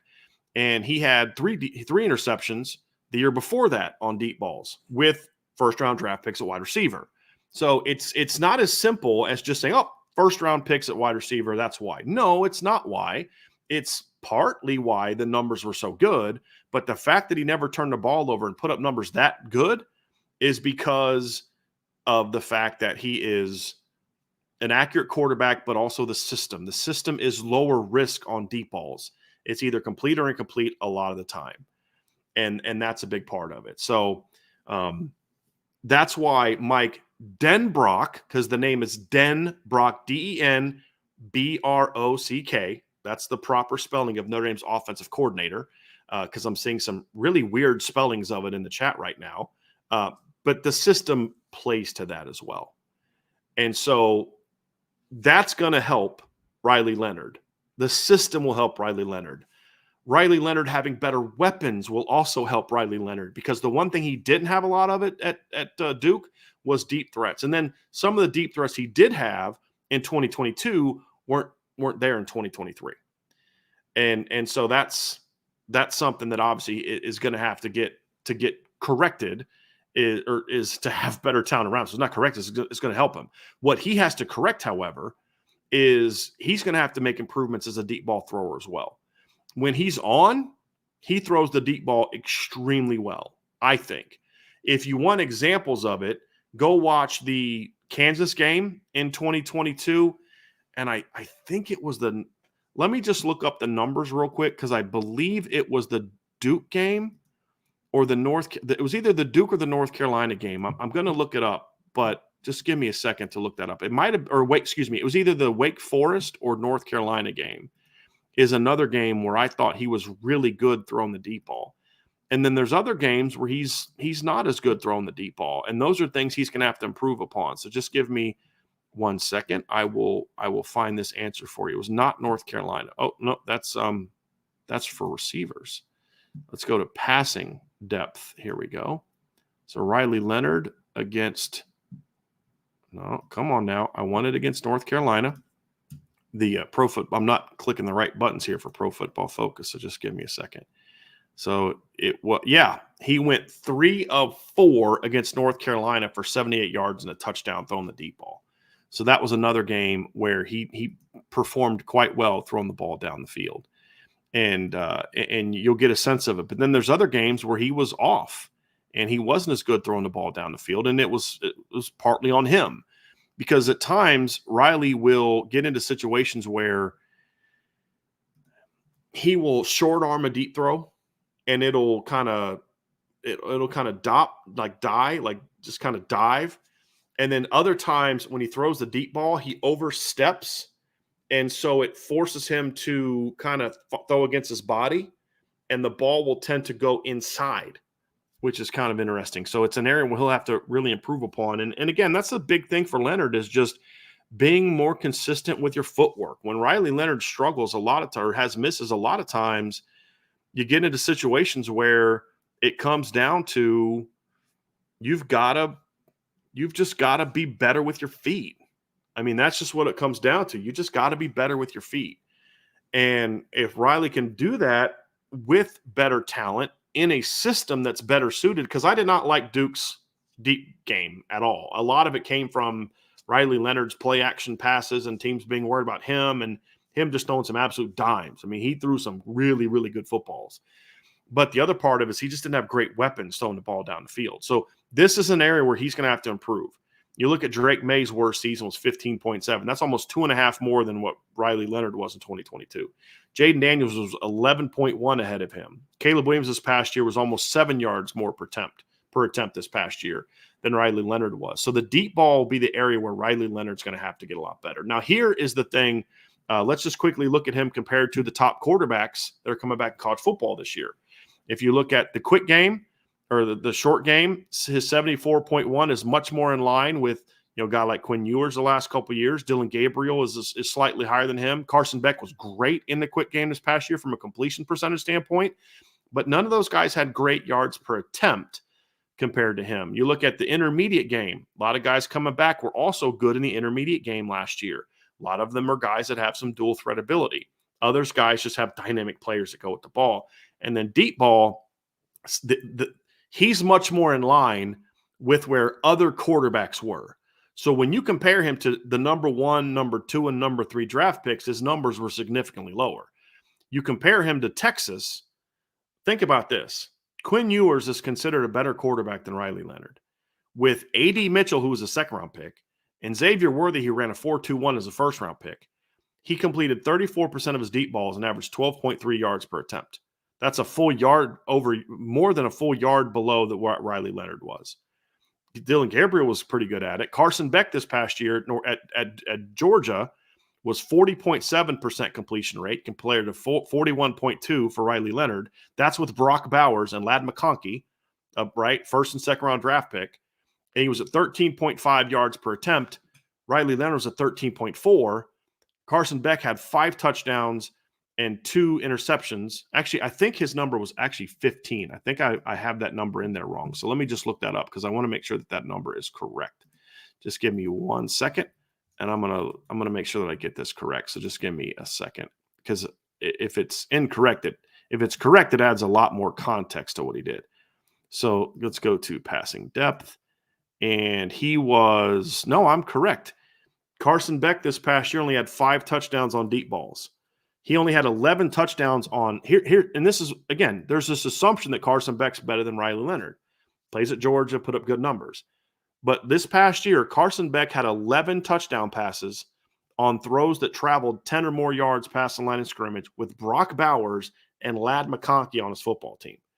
In 2022, Riley Leonard had 14 touchdown passes on throws that traveled 10 or more yards past the line of scrimmage, including 10 that went 20 or more. Now you give him the kind of talent he's going to have at Notre Dame, and then you look at him compared to those other quarterbacks, higher completion percentage than Carson Beck and Cam Ward, higher yards per attempt than Cam Ward, identical to Carson Beck, and then he doubled up Carson Beck on touchdowns. So again, when you actually look at Riley Leonard's numbers and compare him to the top quarterbacks, you see that there's room to improve. When you compare him to what the perception is of the best quarterbacks coming back in 2024, his numbers are right on par with them. But here's what separates Riley Leonard. And here's why, if you're going to understand the impact Riley Leonard has on a football team, you have to do more than just look at the throwing game. If you're just looking at the throwing game, then you're completely missing the mark. Let's compare Riley Leonard's rushing production to the other top quarterbacks, the number 1, number 2, and number 3 quarterbacks in the country. In 2022, Riley Leonard rushed for 699 yards. In the last 13 touchdowns. In the last 2 seasons, Caleb Williams combined for, let me do the math here, 524 yards. In 2 seasons combined, 142 this past season. Drake May was at 449 this past season. He rushed for 698 the year before. Jaden Daniels this past season rushed for 1,134 yards. He was 885 the year before. But here's the big difference between Riley Leonard and a lot of those other guys. Riley Leonard averaged 5.6 yards per attempt as a runner. Caleb Williams is at 1.5 and 3.4. When you look at Drake May, Riley Leonard was at 5.6. The last 2 years, Drake May was at 4.0 and 3.8. Jaden Daniels, the year before, when he rushed for 885 yards, was at 4.8 yards per carry. This past year was 8.4. He was dynamic this past year. You look at the number of games in which Riley Leonard rushed for at least 80 yards in the last 2 seasons, this past season. So he was at 5. Let me just look that up and make sure that I did that correctly, because I actually just give me a second, because so let's see, 1, 2, yeah. So this number for Riley Leonard, the 80, is the last 2 years, because he played 13 the year before and then the 5 games this year. So his number's 5 for the last 2 years, because I thought that I put that in there. Caleb Williams has not had a single game of over 80 or more. Drake May only had 1. And then, of course, Jaden Daniels had 6 in 2022 and 7 this past season. So you have to be able to look at this part of the game and look at it and say, hey, this is going to factor in a lot into how he impacts teams. And the mistake that I see too many fans making is they will focus so much on what Riley Leonard is as a passer that they just completely miss out on the fact that you're not bringing him in to be the thrower that some other quarterbacks were. You're not bringing him in here so he can be the next Jimmy Clausen. You're not bringing him in here so he can be the next Mac Jones. You're bringing him in here because he is a dual threat quarterback. And you see that in the run game. You're seeing every time he tucks the ball, whether it's designed runs or scrambles, he averages over 5 yards a carry. That's impactful. And that's something that has to be taken into consideration. And that's what adds to his game and his value. That's what helps him also as a passer, because of how teams have to defend him. Let's look at how he stacks up against the top quarterbacks coming back in college football. You look at Riley Leonard in 2022. He had 699 rushing yards, 5.6 yards per attempt, 13 touchdowns. Quinn Ewers the last 2 years is in the minus, or just actually that would be 20. He has 23 combined yards. He had 75 this past season, minus 52 the year before. Dylan Gabriel's been at set 373, 315. Carson Beck had 117 rushing yards. Cam Ward had 144. So last year for Georgia, Carson Beck, who everybody's talking about, might be the best quarterback coming back in college football, and I like Carson Beck. He's a good football player. Don't get me wrong. But again, there's things that people will say about him that just make it seem like, well, you're only taking one part of this thing into consideration. Carson Beck this past season threw for 24 touchdowns, and he rushed for 4 touchdowns. He had 28 total touchdowns. Riley Leonard, in his 1 year as a starter at Duke, had 33. You look at Cam Ward last year, had 144 rushing yards and 8 touchdowns. So when you're going to break down Riley Leonard, you have to be able to have the entire conversation about what he brings to the table and not just look at it from a throwing standpoint. Because if you're a Notre Dame coach, there will be mistakes that Riley Leonard will make in the pass game that you won't see from maybe a Carson Beck or Quinn Ewers. But you live with it because of what he can do as a runner and a playmaker, and how his legs can make him an impactful player as a runner, but then also aid him as a passer that go beyond what you're going to find in some other numbers. That's an important part of this conversation when you're breaking down Riley Leonard. And to understand what he can do, you have to consider that. I'll have some film breakdown this summer on the premium board where you'll kind of look at it and you'll get a sense for the kind of player that he is as a quarterback and what he brings to the table. And so numbers wise, being more consistent as a thrower is going to be key. That's deep ball, especially deep ball and quick game. Being a little bit more decisive. And then, of course, you have the aspect of getting comfortable in the Notre Dame offense.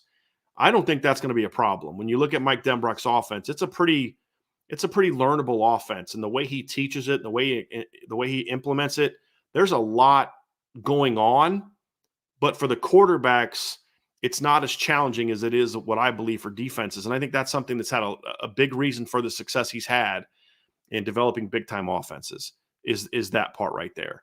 So that's going to do it for the inside the numbers. I think that gives you guys a sense of who Riley Leonard is, how he stacks up against the elite quarterbacks of the draft and last season.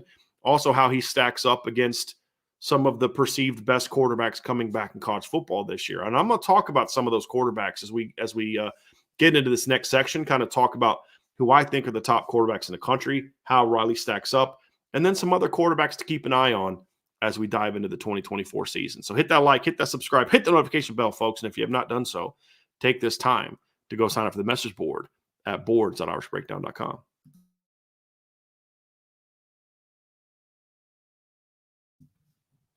All right, final portion of the show. Let's talk about the top quarterbacks coming back for the 2024 season in college football. And I got to say, this is a very fascinating conversation, because what you tend to have is you tend to start to get a little bit like a group think. And you look at situations where it's like, okay, everybody starts saying, hey, this guy's really good, so let's not kind of all go there. And everybody just kind of jumps on board. And sometimes it's obvious. There's other times it's obvious. We're like, of course, this guy's a really good player. And of course, this guy's the best quarterback. I think this is a unique year because there's so much more room for debate on who the top quarterbacks are coming back in college football. I mean, this past season, it was kind of obvious, right? Like who they were going into the season. Now, a guy like Jalen Daniels emerges and becomes that guy, but we all knew coming in the season, Caleb Williams was one of the best quarterbacks in the country, and Michael Penix was going to be one of the best quarterbacks, and Bo Nix and Drake May. Those were obvious players coming into the season. And then some other guys emerged and had very good seasons. So going into the season, let's look at who I believe the top 10 quarterbacks are in college football. And I believe this is very debatable. And I'm not even comfortable enough yet with where I am in studying film to say where I would rank those 10. But certainly, I believe I can comfortably say that these are the 10 best. And I'm going to leave I'm just going to include everybody. So here are my top 10 quarterbacks in college football for this season. Alphabetical order. You have Carson Beck, starting quarterback at Georgia. I will say this. I do believe that some of the hype about Carson Beck is a little overdone because he is at Georgia, and he did put up good numbers last year. He's a good quarterback, though. Passed for 3,941 yards last season, completed 72.4% of his passes, which is impressive. Averages a very strong 9.5 yards per pass attempt. He had 24 touchdown passes and 6 interceptions last season. Rushed for 117 yards and 4 more touchdowns. I think Carson Beck's a kid that's got some talent. I don't think he's got sort of the elite high-level talent of the Drake Mays and the Caleb Williams type players, but Carson has some talent.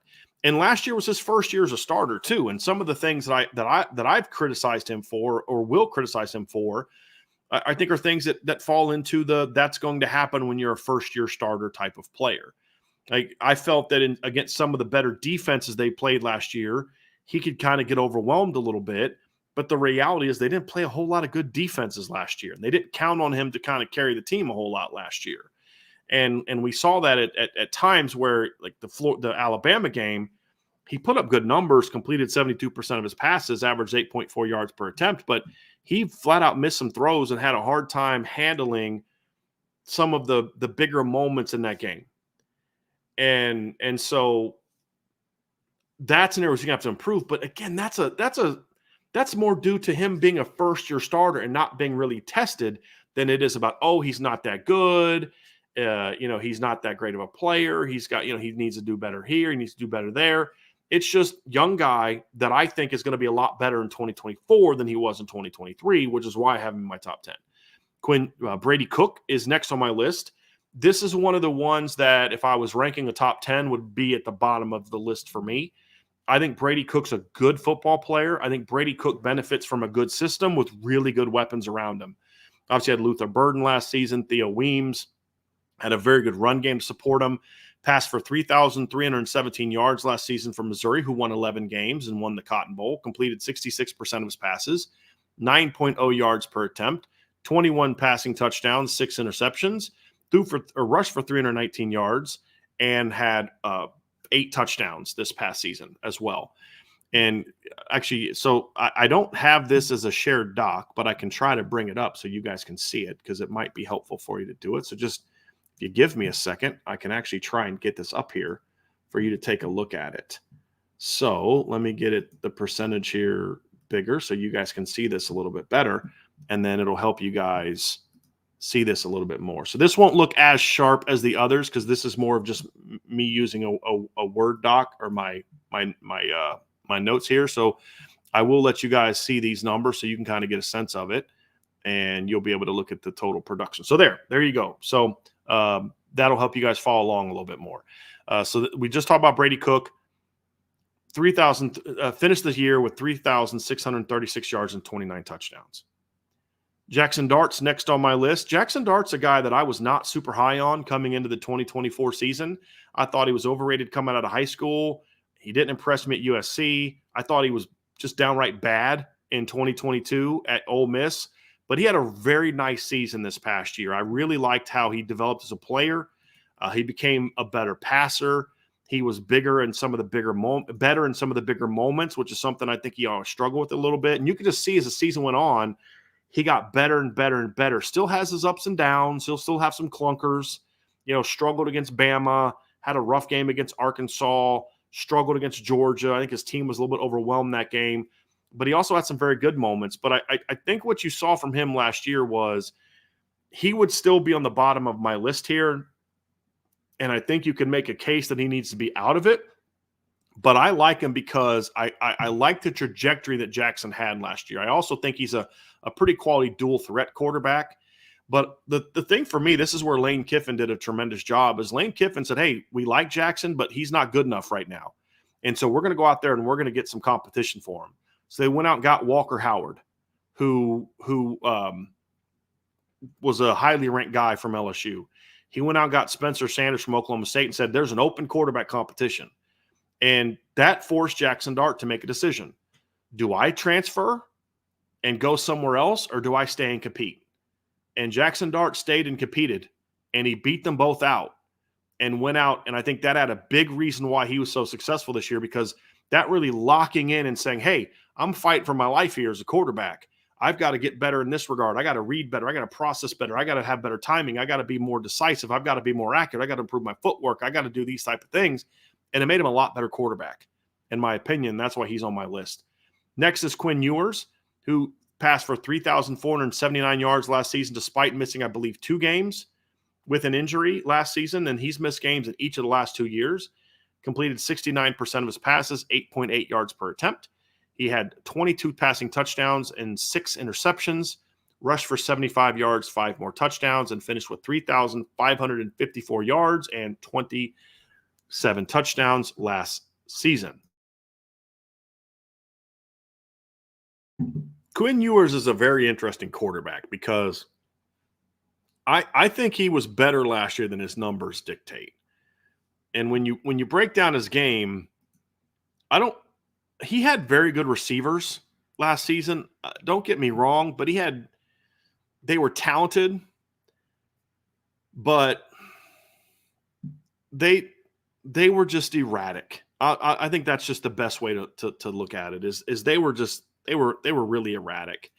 And sometimes, they're coming off and they're screaming off the line and running good routes. And other times they just, okay, I don't think I'm getting the ball here, so I'm just going to jog off the line. And it was really kind of frustrating actually watching the receivers play at times, because you're like, man, there's way too much potential for these guys to be having some of the struggles that they are. And they've got to get better. And Quinn Ewers had some of that last year, where I really felt like the offensive line at times was inconsistent for him last year. I thought the drops were at bad times. He had 10 balls dropped last year, 7 balls batted. He had 18 throwaways last season. And there was just an inconsistency with the players around him. He's going to have more grinders this year. I could actually see him. I could actually see, and this is going to, some of y'all are going to think I'm nuts here, but to me, I could see him taking that step where he's even better this year than he was last year.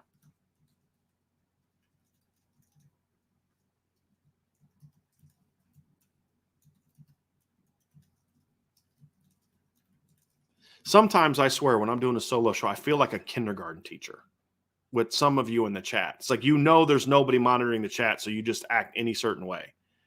And I swear it's. So let's get back on track for the grown-ups in the room that want to talk football. So Dylan Gabriel is the next guy on the board for me. He is a guy that's a very interesting player that, to me, when I look at him, I think he's a system guy.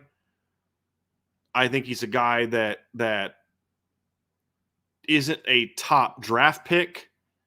He's not a guy that I look at as someone that I would take at Notre Dame. But here's what I think and why I have him as a top 10 quarterback. Because I think if you get him in the right system, he's dynamic running that system. So being a system guy can be used as an insult, or it can be used as a way to say, hey, the guy's not really that good. Will Rogers at Mississippi State had system numbers. It was the system that generated his numbers. And you've had guys like that at Texas Tech. But when you look at Dylan Gabriel, he's a system guy in that he needs to be in the right system to be successful. But if you get him in the right system, then I think he can be really impactful. And so he was in the right system at Oklahoma, and I absolutely think he's going to a perfect system for his skill set at Oregon. I do. I think the system that Will Stein runs, the way that he ran it in 2023, which was not relying on the quarterback run as much as Kenny Dillingham did with Bo Nix, is a big reason why Bo Nix improved even more as a passer this past season than he did the year before. And I think Dylan Gabriel's a really good fit for that system. He's going to get the ball out quick. He's a pretty good decision maker. He's accurate. He doesn't turn the ball over a whole lot. And while he's not a runner, he's not a guy. Well, he's an athletic guy. While you don't want him to be a runner because you don't want him to get banged up, he can hurt you still with his legs, and you see that in his numbers: 3,660 yards, 30 touchdowns, 6 interceptions as a passer, 9.5 yards per attempt. But he also rushed for 373 yards and 12 touchdowns. So of the quarterbacks on the list and the production that they produced, he had 42 touchdowns last year. The next closest guy that I have on my list is Seth Hannigan at Memphis with 37. So and a big part of that is he throws a lot of touchdown passes, but he also has a lot of rushing touchdowns. And so to me, that's where he really thrives. And that's why I think he'll be the starter this year at Oregon over Dante Moore, because of that experience, but then also the way he runs that system. So I really like Dylan Gabriel. The big question is, can he stay healthy? That's the question, because he's a guy that's been prone to getting banged around a little bit. And, that's why he's on my list. If we're talking top 10 talents, physical talents, he's not on my list. If we're talking top 10 quarterbacks, he's on my list. Next is Seth Hannigan for Memphis. I really like Seth Hannigan. I really do. I've watched him against some of the better teams on the schedule. And, like when I look at group of 5 quarterbacks, and this was one of my big knocks on Tanner Mordecai, and why I was very critical of Tanner Mordecai, and why I predicted that Tanner Mordecai was going to go and really struggle at Wisconsin this past season. Because when I broke down Tanner Mordecai in his career, like at Oklahoma and even at SMU, he was a guy that would put up big numbers at SMU, but I always thought they were a little bit shallow because he would do them against teams that weren't very good.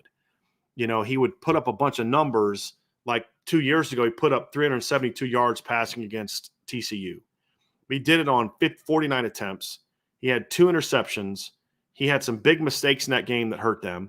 But when they would play better defenses with athleticism, he'd really struggle. You look at how he played against BYU in his last game there. He struggled mightily against Cincinnati and Luke Fickell's defense. And so I just thought he was a guy that just the numbers were good, but they were system driven, and he couldn't produce that against better competition.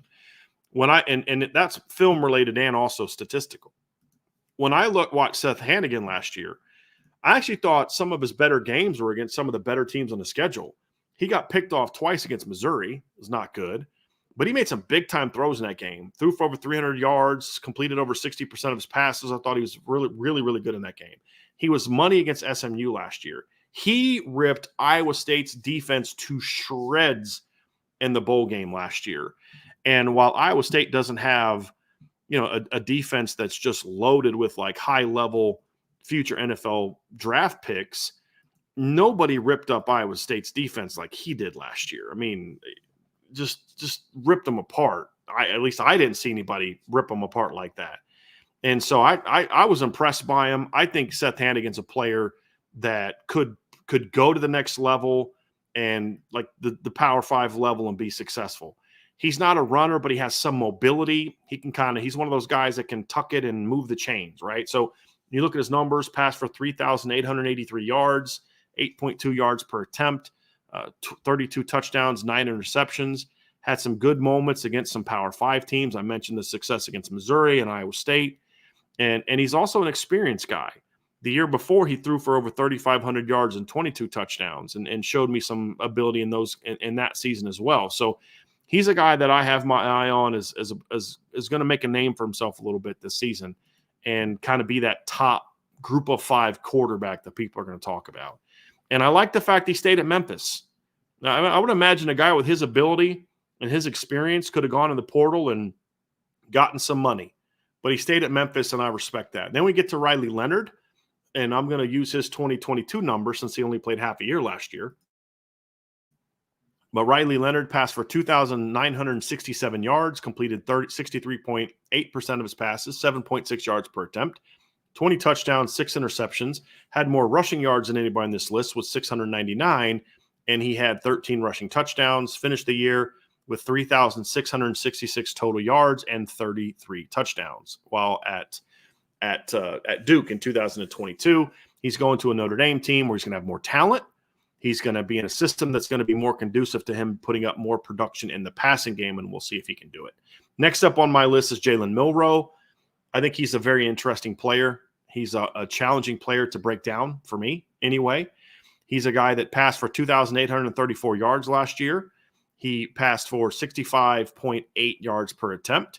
He had he completed 65. Wish that'd be a heck of a number. He completed 65.8% of his passes and averaged 10 yards per attempt, 23 touchdowns, 6 interceptions. He ran for 531 yards and 12 touchdowns, finished the year with 3,365 yards and 35 touchdowns. I want to point something out for Notre Dame fans and people who think that Riley Leonard has no ability to be a Heisman Trophy contender. Number one, I'm not really willing to have that conversation right now because I need to see Riley Leonard do it. But if Riley Leonard is healthy and simply repeats what he did in 2022, I have said that he will be a Heisman candidate. I don't think there's any doubt. Number one, Notre Dame's going to win a lot if he does all that. But if he simply repeats his numbers from last season or from 2022, look at that. He has 300 more yards of offense than Jalen Milroe did, and he would have almost identical touchdowns: 35 for Jalen Milroe, 32 for Riley Leonard, and Jalen Milroe did that in more games. Jalen Milroe did that, I believe, in 13 games last season. Riley Leonard did that, he played 13 or 14 games last season. So they played 13. They played 14 games last year, so he played 12 because he missed the South Florida game. All right, so they played the same number of games. But if you look at it, that's a guy that that has very similar numbers. So if Riley Leonard repeats the numbers that he had, as I mentioned, then you're going to see him get that kind of love for being a guy that'll be a Heisman contender. Now, I think if Notre Dame's going to make a playoff run, they need him to me, be a little bit better throwing the football than he was at Duke. Now, the numbers could be very similar, total yards-wise, 2,967, but the number that I want to see Riley get better at is that yards per attempt number. I want to see that get over 8.5, get closer to 9. That's the number that I want to see for him, is that number. I don't care about the yards as much because they're going to have some blowouts. He doesn't play a ton, but the yards per attempt number is the one that I want to see. If Riley's running the offense the way he needs to, that yards per attempt number is going to jump over 8.5 and get closer to 9, in my opinion. And that's kind of what I like about Jalen Milroe is Jalen Milroe is not a great passer. He got better. He doesn't go through his progressions the way that you want a pocket passer to make, but that kid makes big plays and he's efficient. And when he hits big. Shedeur Sanders is also on my list. He's closer to the bottom of my list for him. For me, I'm not as high on Shedeur Sanders as a lot of other people. I think you can make an argument he shouldn't be on this list. I think he has enough talent, and I think that the talent around him, especially the offensive line and the lack of run game, hurt him enough to kind of tamp down his numbers. He did have decent weapons around him in the throwing game, but he passed for 3,230 yards, 69.3 yards per completion percentage, 7.5 yards per attempt. He had 27 touchdowns, only 3 interceptions, but he had minus 77 rushing yards last year. He's not much of a runner, and he had 4 rushing touchdowns. So he finished the year with 3,153 yards of offense and 31 touchdowns. I'm curious to see if he does any better this year. I see people projecting to be a top 5 pick next year, and I just don't see that. He's got good talent. He doesn't have elite talent. If his name was Shedeur Jones or Shedeur Anderson or his dad was just, some guy, I don't think Shedeur Sanders gets the hype that he's getting right now. That as far as like top 5 draft pick, Heisman favorite. But I do think if he was just somebody's just not Deion Sanders' kid, I still think we'd be talking about him as a potential top 10 quarterback. I do. So I'm trying to look at it to where I don't want to look at it from, let's hammer him because he's Deion's dad and call him overrated and he's not that good and he's not a top 10 quarterback. But I'm also not going to buy the hype that he is that I think comes from the fact that he is Deion Sanders' kid. He's a good quarterback. He's not an elite quarterback. Can he become an elite quarterback? Sure, he could if this, in the right system and if he's able to mature as a player, but I just don't see that. And then finally, Cam Ward, he's an intriguing player. He's one of the more up and down guys in this list. Passed for 3,736 yards last year, completed 66.6% of his throws, only averaged 7.7 yards per attempt. He threw the ball a lot last year. 25 touchdowns, 7 picks, 144 rushing yards, and 8 rushing touchdowns. So that is my top 10. There's some guys that I have that could be in the conversation. One guy that I see is a consensus top 10 pick that I don't have in my top 10 yet is Noah Fafita. I think Noah Fafita did some really nice things at Arizona last year. I want to see him perform where he is the guy and through the whole season. Because if you remember last year, he did not come into the season as the starting quarterback. He did not become the starting quarterback till game 5. Now, his numbers were very good once he became that, but he also played against some pretty bad teams. The counter to that is he did also play well against some of the better defenses he faced against. I thought he played very well against Oregon State. He played very well against UCLA, but he also played against some bad defenses. He ripped up USC's defense, Washington State's defense. They weren't very good, and ripped up Utah's defense, ripped up Arizona State's defense. The success against Utah impressed me. The success against UCLA and Oregon State impressed me. And then he ripped up Oklahoma's bad defense. So there's a lot of things to argue for why he should be on there. And if you want to say he should be on there, I'm totally fine with that. I won't argue with you. But for me, there's a couple aspects of it. Number one is, to me, he's a guy that just needs to be I want to see how he handles it when it's he's the guy, he's the focus. He's not the guy off the bench that can just kind of go play and have fun and just do your job. There's no pressure. He did that last year and he performed well, but now the pressure's on him. They're going into a different league with different defenses. How's he going to handle that?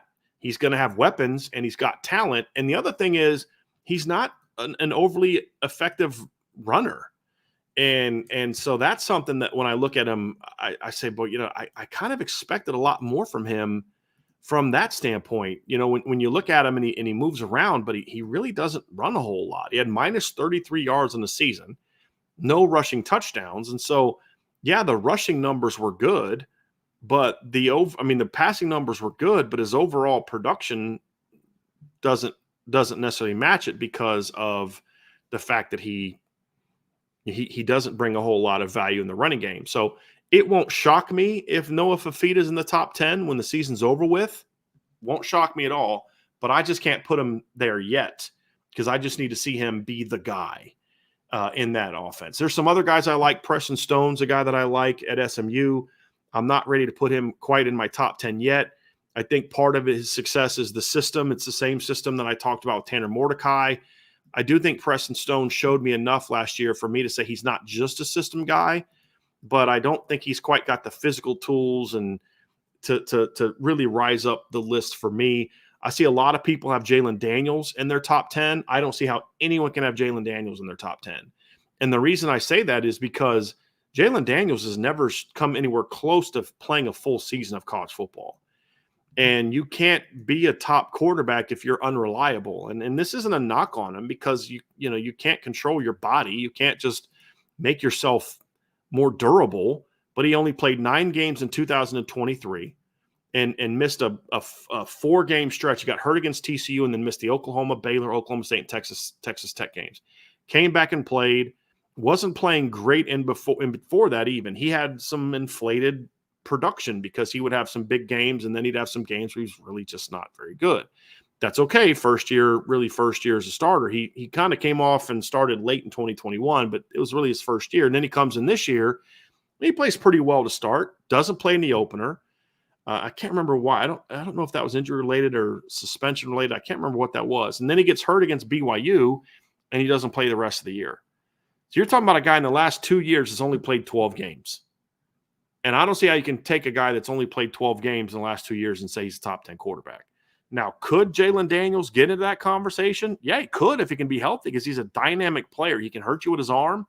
He's a dynamic runner. If you want to know what Jalen Daniels looks like when he's at his best, go back to the 2022 season and watch the bowl game between Kansas and Arkansas. He was brilliant that game. I mean, he was just electric that game and very fun to watch, and just brings a lot to the table in that regard. And he's also pretty good against Houston earlier that year too, especially as a runner. So he's clearly a young man that has the talent and the ability to go be a dynamic player. But I just got to see him stay healthy and be able to do it consistently. Those are things you want to do. And somebody's comparing that to Riley Leonard. Guys, Riley Leonard had one injury. One injury that cost him basically a season. You're not injury prone when you have one injury. Injury prone is a guy that over the course of multiple seasons missed games. Quinn Ewers has missed games over multiple seasons because of injuries. This kid had one injury that was painful, that hurt him. But it's a completely different scenario. Now, Hayes King is a guy that I have on my list I got my eye on him. Very dynamic athlete. Last season, rushed for 737 yards, 10 touchdowns, threw for 27 touchdowns, passed for 2,842 yards. On the season, had 3,579 yards of offense and 37 touchdowns. That's impressive. Very impressive. Here's the problem. He threw 16 interceptions. So he's a dynamic playmaker, but he's got to protect the ball better. If Haynes King can go into his last year at Georgia Tech and still be the playmaker he was last year, but protect the football better, he's going to be really good. He's a kid that I really like as a quarterback. And then there's Drew Aller, who deserves at least a mention could potentially jump into this mix, but I got to see a lot more from Drew Aller. I'll defend him from the people that say, oh, he stinks, he's not any good. He's a solid quarterback right now. That was a first-year starter. But I got to see him improve. I got to see him how he fits into this offense. I think the system stunk, to be honest with you, at Penn State. But Drew's got to be better, and he's got to especially be better. He's got to be more efficient. He's got to be better leading the offense. He's got to eliminate some of just the really bad misses that he has. And he's got to show that he can handle the offense he's going to go into. Cameron Rising is a guy that a lot of people have in the top 10. I'll be honest, if Cameron Rising was healthy last season, he's still not in my top 10. It's a situation where he's a good, tough quarterback that wins a lot of games because he's on a good team. He's a gamer. He's gritty, but he's just not a special player. He's not. I mean, if you look at the year before at Utah, put up good numbers, passed for 3,034 yards, 26 touchdowns, 8 picks, rushed for 6 touchdowns, 465 yards. There's just something about Cam Rising that he just doesn't do it for me. I'm going to be honest. It's kind of personal for me. And it's not that I dislike him. I mean, he's a winner. I mean, like truly a winner. Like they're a completely different team when he's there. And if I'm Utah, I want that kid back. He's a good quarterback for what they do. What I mean is it's just I can't put him on the same stage as I do other players. That's kind of where I'm coming from. He's the right quarterback for that team. But I don't see him going to a lot of other places and being able to have that success. That's why I don't have him on my list. There's a couple guys that are young players or guys in new faces that are on my radar. A young up and coming player that I've got my eye on. He's not on my list yet, but he's a kid that I think is. If you haven't watched this kid play yet, folks, try to get a Virginia Tech game on your early season radar to games to watch. They have a young man named Kyron Drones who transferred in from Baylor. And he was, I think last year was his first year at Virginia Tech, but only second year of college. He might have been a redshirt sophomore. He looks like a linebacker. I mean, he's like 6'2", he's like 235. He's this big, thickly built kid. He rushed for 818 yards last year, 5 touchdowns. He passed for 2,085 yards, 17 touchdowns, 3 interceptions. And I think didn't really take over till like the third game of the year. He had some rough moments as a passer during the year. If you go watch the Louisville game, you're going to think this kid's pretty terrible. If you watch the Tulane game as a passer, you're going to think this kid's not very good. Same thing with Florida State. But then there's games you watch him play and you're like, boy, this kid's got a chance to be really good. And he's a guy that I can't wait to see what he does this year. And he's a very intriguing player because even sometimes you watch him play and you're like, man, this guy needs a ton of work as a passer. But then you're like, but man, he makes a lot of plays. And the Tulane game that I mentioned earlier, look at these numbers. 13 for 21 passing, 61.9% completion percentage for only 91 yards. He averaged 4.3 yards per attempt. In a game, they won 41-20. Now, why did they win 41-20? Because even though he didn't do a whole lot rushing the football, he carried the ball 20 times for 176 yards and averaged 8.8 yards per attempt. So he's just one of those kids where when he's on, he's fun to watch. And Virginia Tech was a completely different team once he got into the flow. They started the year 1-3. And that included losing the first 2 games where he really played a lot. But they went and beat Pittsburgh, and then the rest of the way, they went 6-3 down the stretch with him at quarterback. And I think he was a part of the reason for that. So Kyron Drones is a kid to keep your eye on. Can't be in the top 10 right now, not even close. But he could be a guy that we look back at the end of the year and say, I don't know where to rank him because he's such an odd type of player. But man, this kid is a playmaker and he's fun to watch. So that's why I tell you, if you haven't seen him, watch this kid play. Connor Wegman from Texas A&M is another kid that's on my radar. He's another kid that I cannot justify the rank. I've seen somebody had him ranked higher than Riley Leonard. I think it was 247 Sports, which I think is kind of nonsense because you have no sample size. The kid's played 9 college football games. How can you rank a kid who's played 9 college football games, who has 16 career touchdowns in his passing touchdowns in his career, has never thrown for 1,000 yards in the season ahead of Riley Leonard? It's called hype. It's called we hype up the SEC. That's what it's called. Now, having said that, could I see Connor Wegman jumping into that by the season's end? Sure. And if for those who followed me, my recruiting analysis, I loved Connor Wegman coming out of high school. Still do. He's just got to stay healthy. He started to show some promise last year before he got hurt. If Connor Wegman can stay healthy, I think he's got a chance to be a really good quarterback at Texas A&M. And one of my favorite quarterbacks in college football is at a new school this year, and I am very much looking forward to seeing how he plays in this offense. It's either going to be something that we look back and say, man, that was a great fit, or it's going to be boom or bust, man. And that's KJ Jefferson at UCF. I watched UCF's offense last year, and I kept thinking, man, if they had a quarterback that could actually throw the ball, this team could be dangerous. And I think KJ Jefferson is that kind of player. He just got banged up at Arkansas. The system at Arkansas honestly did him a disservice. But even with that, KJ had some really good moments. You go back to his 2023 season. Now, KJ's another guy that's got to prove he can stay healthy. But you go back to his 23 and 21 and 22 seasons, before the offense went in the tank. He threw for 2,676 yards and 21 touchdowns in 21. Threw for 2,648 yards and 24 touchdowns in 2022. Only threw 9 total picks those 2 years. He rushed for over 1,200 yards those 2 years, actually over 1,300 yards those 2 years, had 15 rushing touchdowns. He can hurt you with his arm. He hurts you with his legs. And I think it's a great fit for Gus Malzahn's offense. He's either going to adapt to it perfectly and be a monster in the Big 12, or he's going to really struggle and get benched. I really think it's going to be one or the other.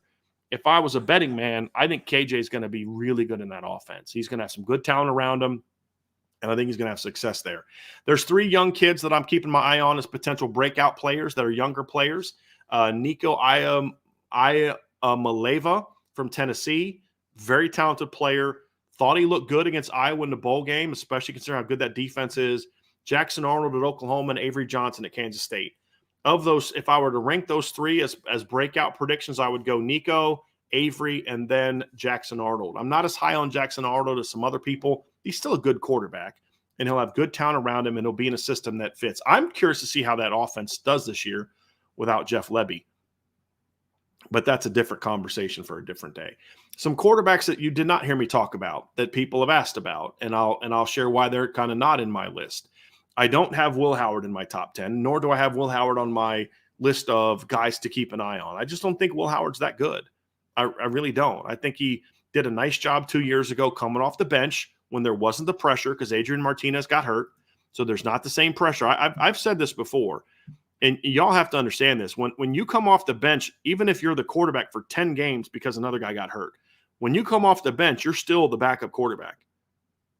There's still a completely different level of pressure around you than there is when you're the guy. And so when you look at Will Howard 2 years ago, there was no pressure on him when he took over as a starter. Last year, there was a lot more pressure on him, and I don't think he performed as well. His numbers were decent, but I just don't think he's that good of a quarterback. I don't think he's overly accurate. I think he's a solid athlete, but he's not like a game changer type of runner like Riley Leonard.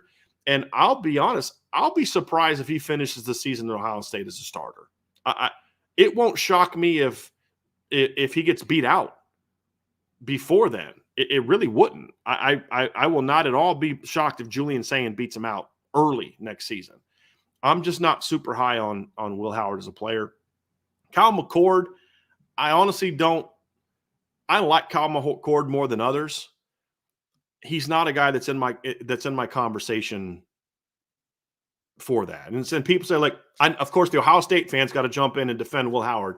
Yes, the numbers were good. I've said this. The numbers are good, but it's the system. He's a product of the system. He had 351 rushing yards, passed for 2,600 yards last year. So that's okay, I guess. But watch the film. I mean, the film's not going to lie. Dude, there's a reason why Julian Sayin's outplaying him already in the spring. He's not that good of a quarterback. This is what I said to you earlier. There's a difference between system guys where the numbers are why the production is there. Is it a coincidence that Adrian Martinez finally became a productive player when he got into Colin Klein's system? Colin Klein's a good football coach. And that's another reason why I'm excited about Connor Wegman, because I'm really looking forward to see Connor Wegman in Colin Klein's offense at Texas A&M. I just hope they don't play well in week 1. But I look at Will Howard, and I don't see a guy that's that good of a quarterback. And if Ohio State is hanging their national championship hopes on the right arm of Will Howard, then that's going to be a problem, in my opinion, because I just don't think he's that kind of guy. It's a lot of hollow numbers that are system-driven when you watch him play. And to me, he's just not that guy. I could be wrong, and he'll go out there this year and could potentially prove me wrong. But I just don't see it. I don't see a guy that has that kind of ability and has that kind of feel for the game. So we'll see. We'll see. But again, Archer,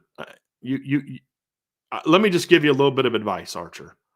Don't choose to die on the Will Howard hill. Don't die on that hill. Don't try to die on that hill.